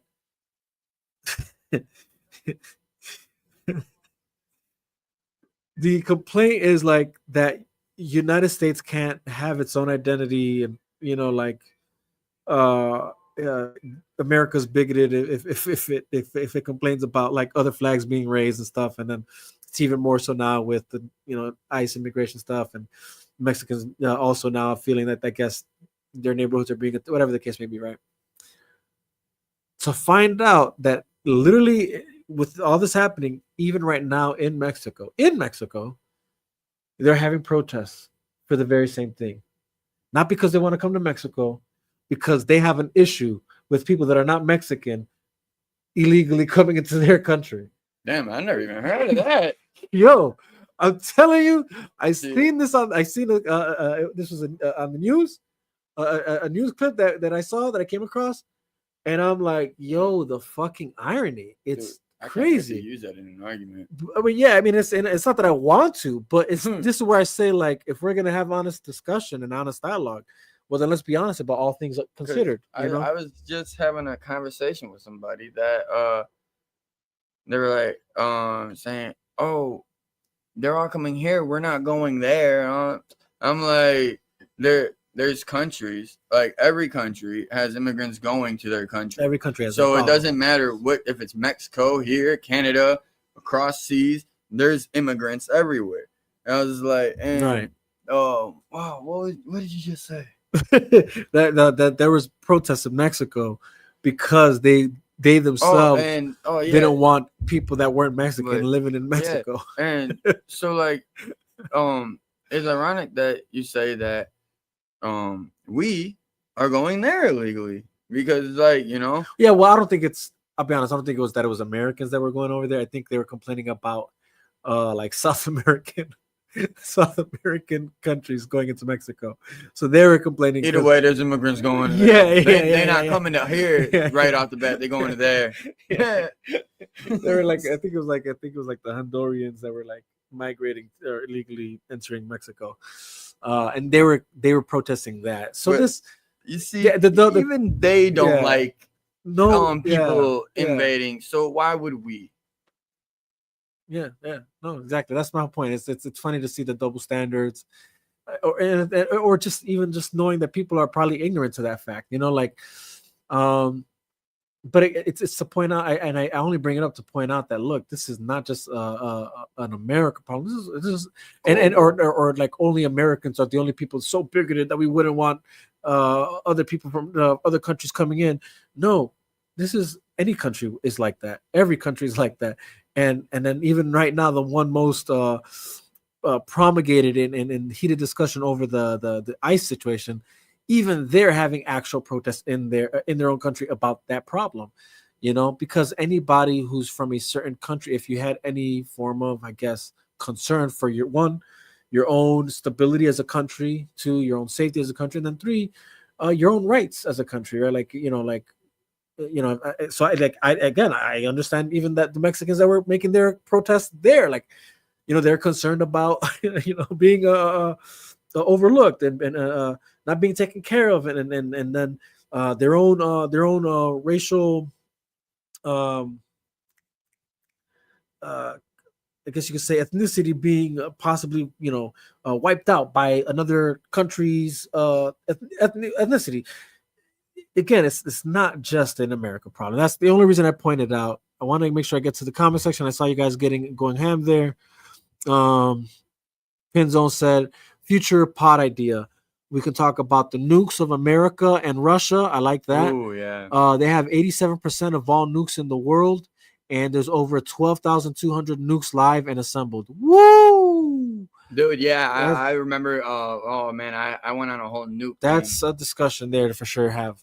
Number one says, "Damn, never heard that Mike Deep." I like that. Okay, I'm assuming that was the house thing, maybe. Okay. Pinzone said, especially in LA. Oh, my bad. Especially in LA, LA is a dump, and we focused on people who are legal instead of our own. Right. No, that's what I mean. It's kind of it's weird, that there's it's just that's a weird way to go about things, right? Number one says the U.S. picks up more than what they can chew. Instead of fixing one problem, they drag it out and pick up other problems, especially other countries, and try to fix other problems before fixing between or their own. Sounds just like Illinois. Yeah, that's right. Pinzone says there are over 500,000 illegal Americans who crossed the Canadian border, and Canada is doing the same thing, trying to send them back. Yeah, exactly. Just a bunch of hypocrites roaming. That's the thing. And the reason I bring these up, that point up is people need to understand, like, this isn't a special problem of America, and like, oh no, this comes from the racism embedded in America, and it stems way back, and that's why we're still like, no, this is a thing and a problem in every country. Every country has to account for what citizens they already have, and they have to be able to control whatever citizens they gain. Again, no country is against legal migration. Every country is against illegal migration because, again, there's many implications or things that can go wrong in that scenario. And that, again, so it's not just a problem exclusive to America. Again, it's just sad because, and I called it the moment I started seeing it formulate before it became as big as it did, but I said, the Democrat Party is going to turn this into the new BLM riots. Right. So during Trump's first administration, and I say this again, just to point out facts, just the way things are observationally, during his first administration, they took they jumped at the very first, what they considered, white on black crime, then cop, white man against black man crime, whatever, George Floyd. And they ran with that shit. And literally for the next 4 years, that's all the discussion, or the rest of it, that's all it was. Even to the point where COVID was overlooked during, saying like, hey, you're gonna die of COVID, but hey, go ahead in these streets and protest all you want, even though you can die from COVID, supposedly. I was in Freeport. Yeah.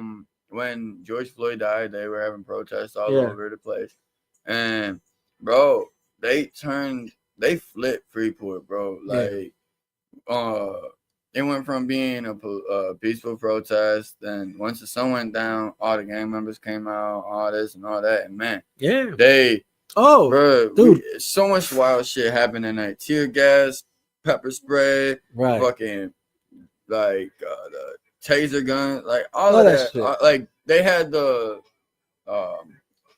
Chicago, same shit, bro. It was the same yeah, shit it in was Chicago, downtown horrible, in the man. city, dude. It was the same shit. But this is all this is now. This is the next thing. And I say that because again, there is a dishonesty in how they talk about this, you know, which is why people get upset and why people become afraid because there's a dishonesty. Now, the most simplest truth is that, yeah, obviously ICE is coming to the port, but this was already known. You know what I'm saying? This was already known. Like, and they made it clear, like, yeah, we're gonna focus on getting we're gonna try and get the very same whatever the number was of million illegal immigrants that came during the Biden administration. We're gonna try and get them out. You know what I'm saying? Because it's not sustainable. They said this. We knew this was gonna happen. Now, I saw another point being made, and I'm not sure if I ever discussed this, but it was that people now feel like, oh, but why are Latinos being, like it seems like it's just Mexicans, or it just seems like it's Latinos, whatever. Yeah.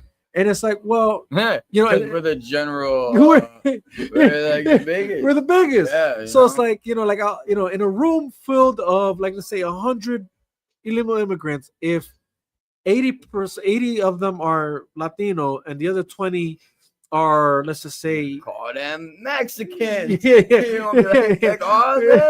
Whatever the other 20 is, they could be Russian, Chinese, whatever, Jamaica, whatever, I don't care. And let's just say in that room of 100 immigrants, ICE busts in. The likeliness that they're gonna catch more of the 80 Latino over the 20 other miscellaneous is high as fuck. That's the obvious. So it's like this idea that, like, oh, it's 80 out of 100 that you know what I mean? Fraction that the Mexicans get picked up before the other race. Yeah, and Latinos in general, I'll point that out because I think also the biggest misconception is that it's only Mexicans. Like, no, obviously we have all these different South Americans that have came, whether Venezuelan, Colombia, with all that. And again, like I said, I definitely still sympathize with them. It's sad, but this is what was bound to happen. But again, the reason it's more Latinos is because that's just a higher number. Now, here's a fact, though. Anybody who's actually watching all news surrounding this, you would know it turns out that they're reporting other people too, and catching other people too. Like, I just saw this other one where did you see the one where they caught that? I think it was like this guy somehow became a university teacher, a high school teacher, something like that. And it turns out he was here illegally the whole time while teaching out here, dude. Yeah, bro.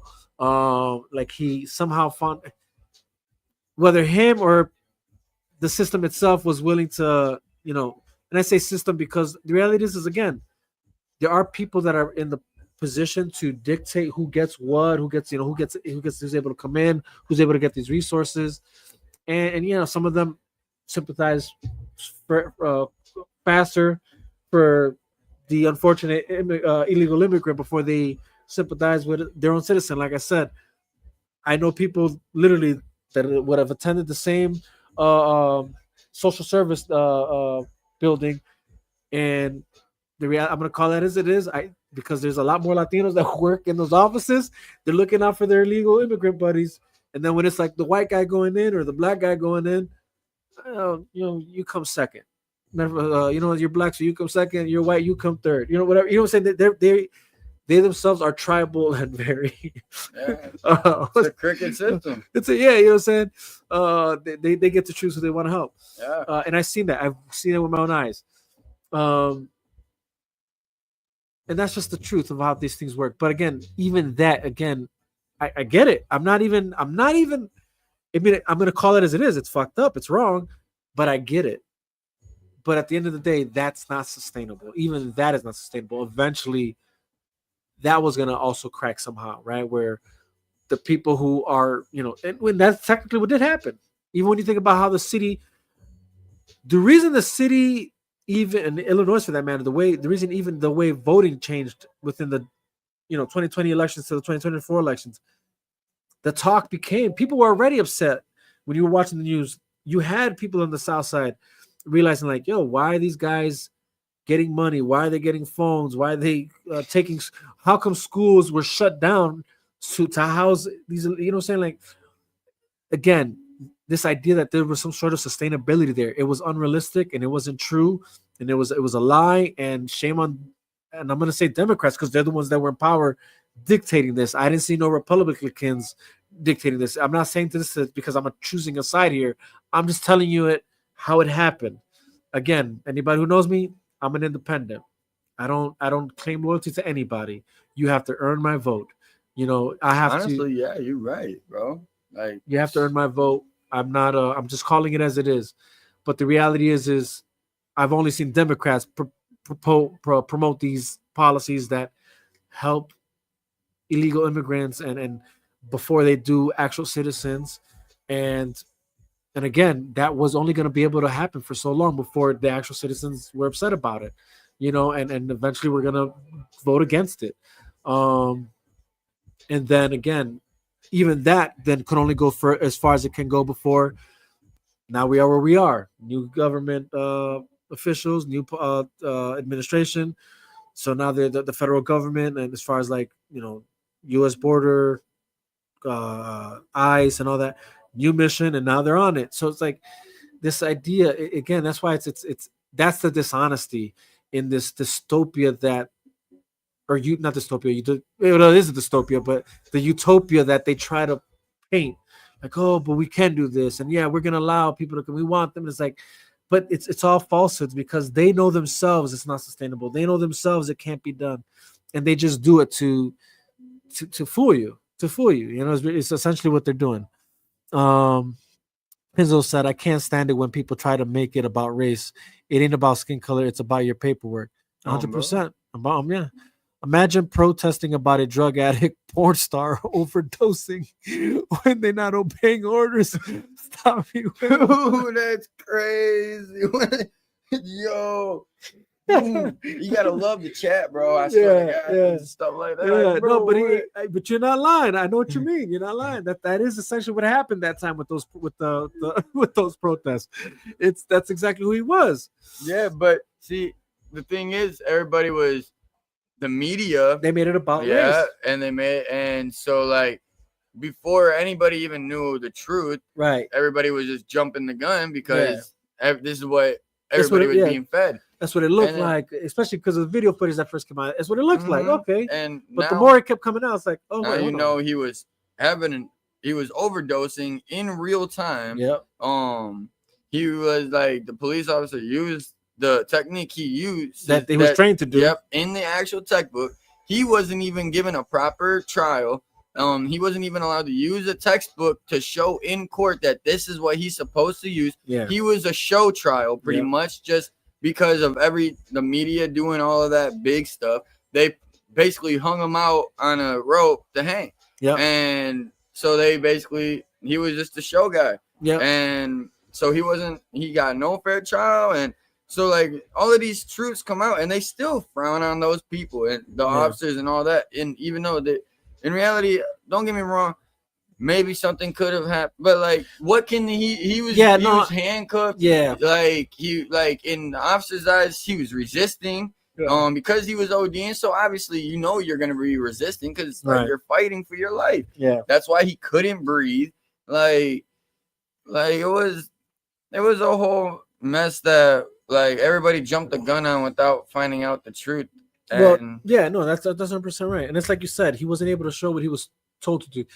Because, like you said, could we have the discussion about, well, could he have done something different? Well, sure, maybe. He maybe could have, obviously, and obviously he should have, obviously. Mm-hmm. We know that now. You can't know that in real time. The reality is he's doing what he was told to do.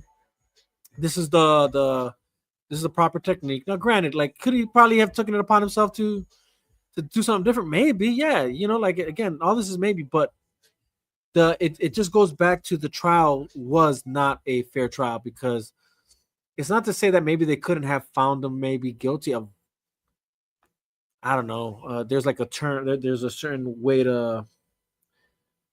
There's a certain term for how it did happen to what the case probably should have been, contrary to the charges that they actually did lay on him, according to how they played it out. But let's see. Number one says there's always two sides to a coin. No matter how many times it's flipped, the dice is going to keep rolling. Bro, And there's only 3 points to a triangle. bro, what the fuck does that mean? What the yo? Oh, dude, you're killing me, Juan. Yo, I like that sage. Yo. What? The sacrificial lamb. Yeah, he was a sacrificial lamb for sure. He said, "You're trained how you're trained. How you gonna do it a different way when you're trained to do it?" Yeah, and that's what I mean. Like, so if there was anybody who probably should have been on trial, maybe it was the police department.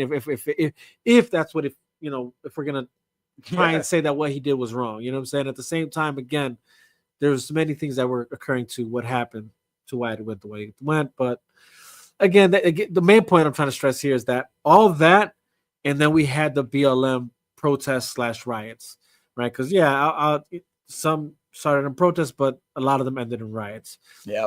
There was a lot of buildings and businesses broken into, destroyed.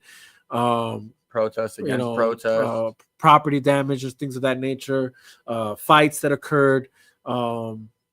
It was ugly. It got ugly out there, man. And lives were lost, actually. All lives matter versus the BLMs. Like, and people were hurt. People were hurt during then, so it's like, but all that, and all it did was rise that was the true, what I'm pointing out is that was the true rise of the tension that was happening. And then they spun it and said, oh, it's all his fault. This is happening because of him. And it's like, it was crazy to even have people believe that. And it's like, wait, how is it his fault? You know what I'm saying? And I'm talking about Trump. They were like trying to make it seem like it was Trump's fault. And it's like, well, no, it's the media's fault. They're the ones telling the story the way they're telling it. People are believing it and twisting it. You know what I'm saying? And that's really where the divide is coming. And then you have politicians that are also spinning their stories and trying to make it seem like, whatever. That's the reason people are, so it was weird to even see people like somehow dismayed with that. Like, oh yeah, Trump is so divisive and that's why this is happening. It's like, but what, like how? Like that's not, he's not the one who made this happen. You know what I'm saying? Like maybe you don't agree with his opinion on the matter. That's one thing. But reality is like that has nothing to do with how people are choosing to act. Like that has everything to do with because you guys are convincing them that this happened because the dude was black and the officer was white, and that's why this happened, when technically that's not really what happened here. And all of a sudden now we're taking to the streets, and now anything that looks remotely close to that, they're trying to make it seem like that's what it is, and it really got, again, it gave people bad actors to already act more bad. Because again, I'm not going to pretend like everybody who went to protest was there with ill intentions, but the reality is the moment you open that door, it allows there to be bad actors that are there for their own intentions, and hence why the riots, then that's why there was riots. And again, now looking at this situation, this is what this is. To come back to what the original conversation was, is that the ICE conversation, the protest now turning, into like / riots, and now physical altercations happening. This is the new BLM riots. This is what it is. It's like, let's stoke the fires again of unrest, of chaos. And again, it's sad because the politicians and the medias that are stoking these fires, they don't feel a thing. They don't pay no price. Those that do are the civilians that are caught up in it, and those that are actually living in the environments in which this unrest is happening in.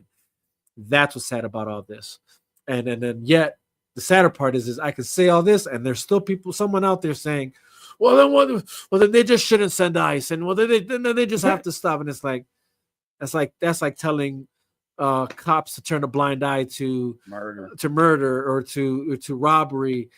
You know what I'm saying? Like you guys are still failing to realize that the reality is illegal immigration is also a crime, and again, I'm not saying that it's not sad to see that people that are trying to find something new for themselves with it, that it's not sad, but it's still that it's still illegal. Like it's like to say that, oh, well, they should just not do it. It's like, well, that's like, again, that's like saying cops shouldn't do their job either, and to the hell with the law, to the hell with the rules, and let's just live in anarchy. You know, which, and look, there's probably some people out there that want that. Yeah, I've met a couple people that want that. I'm like, you gonna live that world, pal. Oh man. Pin said, have a good night, guys. I have a long day tomorrow. No, for sure. Good night to you, brother. Man. We're about to wrap this up too. Shout out, Pin. Thank you for stopping by. Hell yeah, thank you, brother. Much love. Number one, for sure. Sean Franklin, my brother, you're hopping on as I'm getting ready to hop off. But appreciate you stopping by. What's up to you, brother? I don't know if you're watching the rerun. I don't know if you're watching right now as we're live. Either way, you're going to have to catch the rerun if you are catching this live. And for anybody who does watch this after the fact, appreciate you, though, as well. Appreciate you guys that are watching right now. Appreciate you guys that hopped onto the live. Engage with us in the comments section. It's always live in the chat. Appreciate y'all. Much love. Man. Travis, appreciate you hopping on with me, bro. Sharing this moment, my brother. Thank you, man. Thank you. Much love for having me. Much love, man. Matter of fact, you got anything you want to plug while you're here? Like, what do you mean? You got music. You know what I'm saying? Projects, whatever you got going on. Hell yeah. I mean, I work on lots of music. I got a YouTube, TRSF Entertainment, or look up TRSF Thumper. TRSF4L on all social medias. I live stream video games. I drop songs all the time, and I'm just heavily active, man. So, like, you know, if you want to go show me some love, and I appreciate everybody that came and took the time to join the live, and appreciate everything, man. And much love for you for having me, man. I appreciate. I had a lot of fun. Like, you know, no, for sure, bro. Appreciate you hopping on, brother. Thank you. So yeah, go check out his shit, man. It's dope shit. Make sure you support him, show love, share it, and same here, man. If you like what we're talking about, make sure you stay commenting, even after the fact. Comment in the comment section. Let us know what you want to talk about. Let us know if you agree. Let us know if you disagree. I'm here for it all. Make sure you like, subscribe, follow, share, talk about what we're talking about here. Also, same thing with my music. You know what to do. El Divino Vega, all streaming platforms. Listen to the latest single I just dropped a few weeks ago. SML, Show My Love, remix technically, but it's SML on all streaming platforms. El Divino Vega. You know what it is. This is the Chop Shop. I'm not sure why I was looking down. You're right here. El Divino Vega. This is the Chop Shop. We in the Hit Shop, and we're out of here. Peace out. Much love. God bless.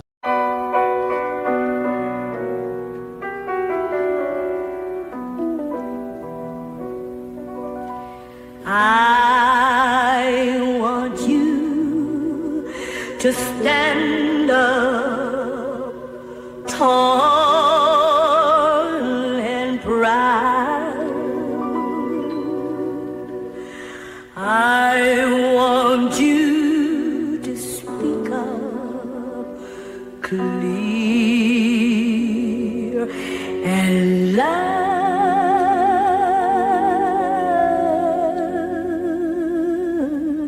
Brown baby.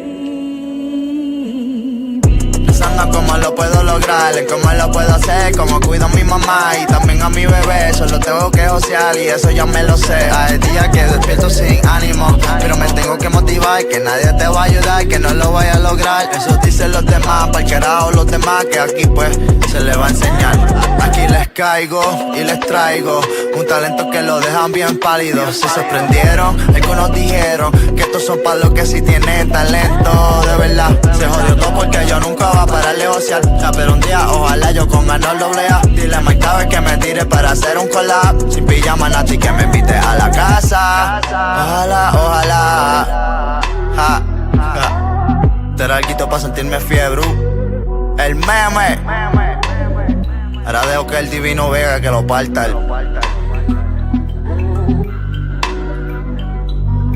Vega.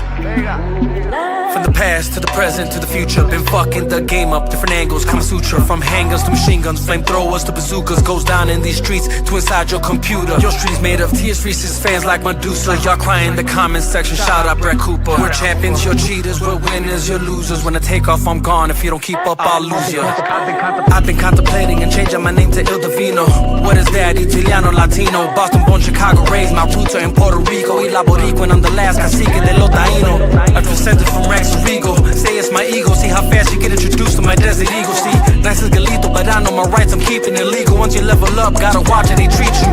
Fauci, ouchie, I'm afraid of no needle, but don't lie, if you a man of the people. See, I can allow you to see me, but I am not see-through. Transparent and honest for you to know that I speak truth, told others be deceitful. A bunch of these clucks now remind me of Smeagol. Whenever your vice can lead you to evil, no cap, I am no saint, but I will not deceive you, never mislead you. Don't ever get it twisted though, I do not need you. See, like Batman, I work best alone. I stayed loaded like Rambo, Sylvester Stallone. It's nothing when I'm gone, man, easy phone home. It's just like Jay-Z and Kanye, return to the throne. It's the rise of the empire, attacking the clones. While everyone's sheep now, I am the goat. I believe in myself now, if nobody won't. There's no need to lie, cause I know that you don't. I just hope you got my rise of the empire, attack of the clones line. You know, as the empire rises, we're witnessing the fall of the republic.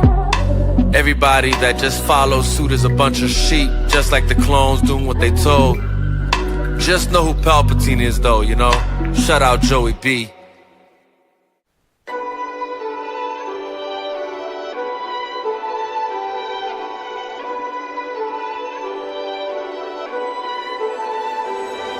From Chicago to Boston, Midwest to the East Coast, and this island in the Caribbean known as Puerto Rico is why the bars are lethal.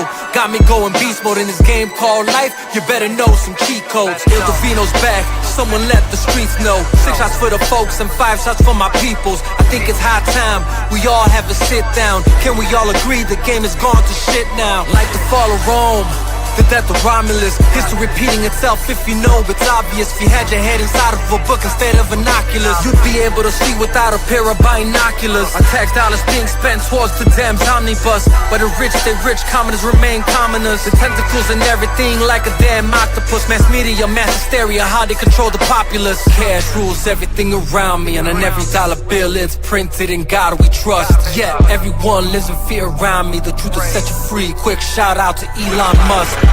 Cash rules everything around me, and on every dollar bill it's printed in God we trust. Yeah, everyone lives in fear around me. The truth will set you free. Quick shout out to Elon Musk.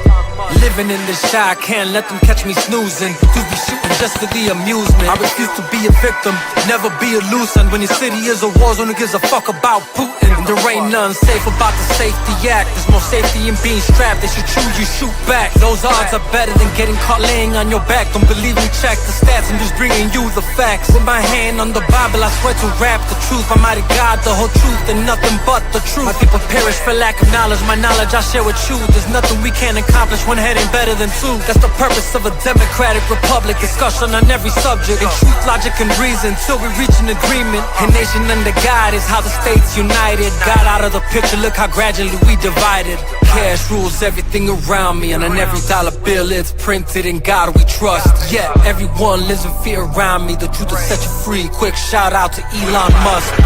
Cash rules everything around me, and on every dollar bill it's printed in God we trust. Yeah, everyone lives in fear around me. The truth will set you free. Quick shout out to Elon Musk.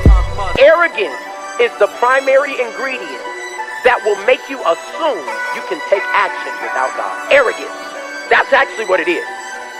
You think you got this, and you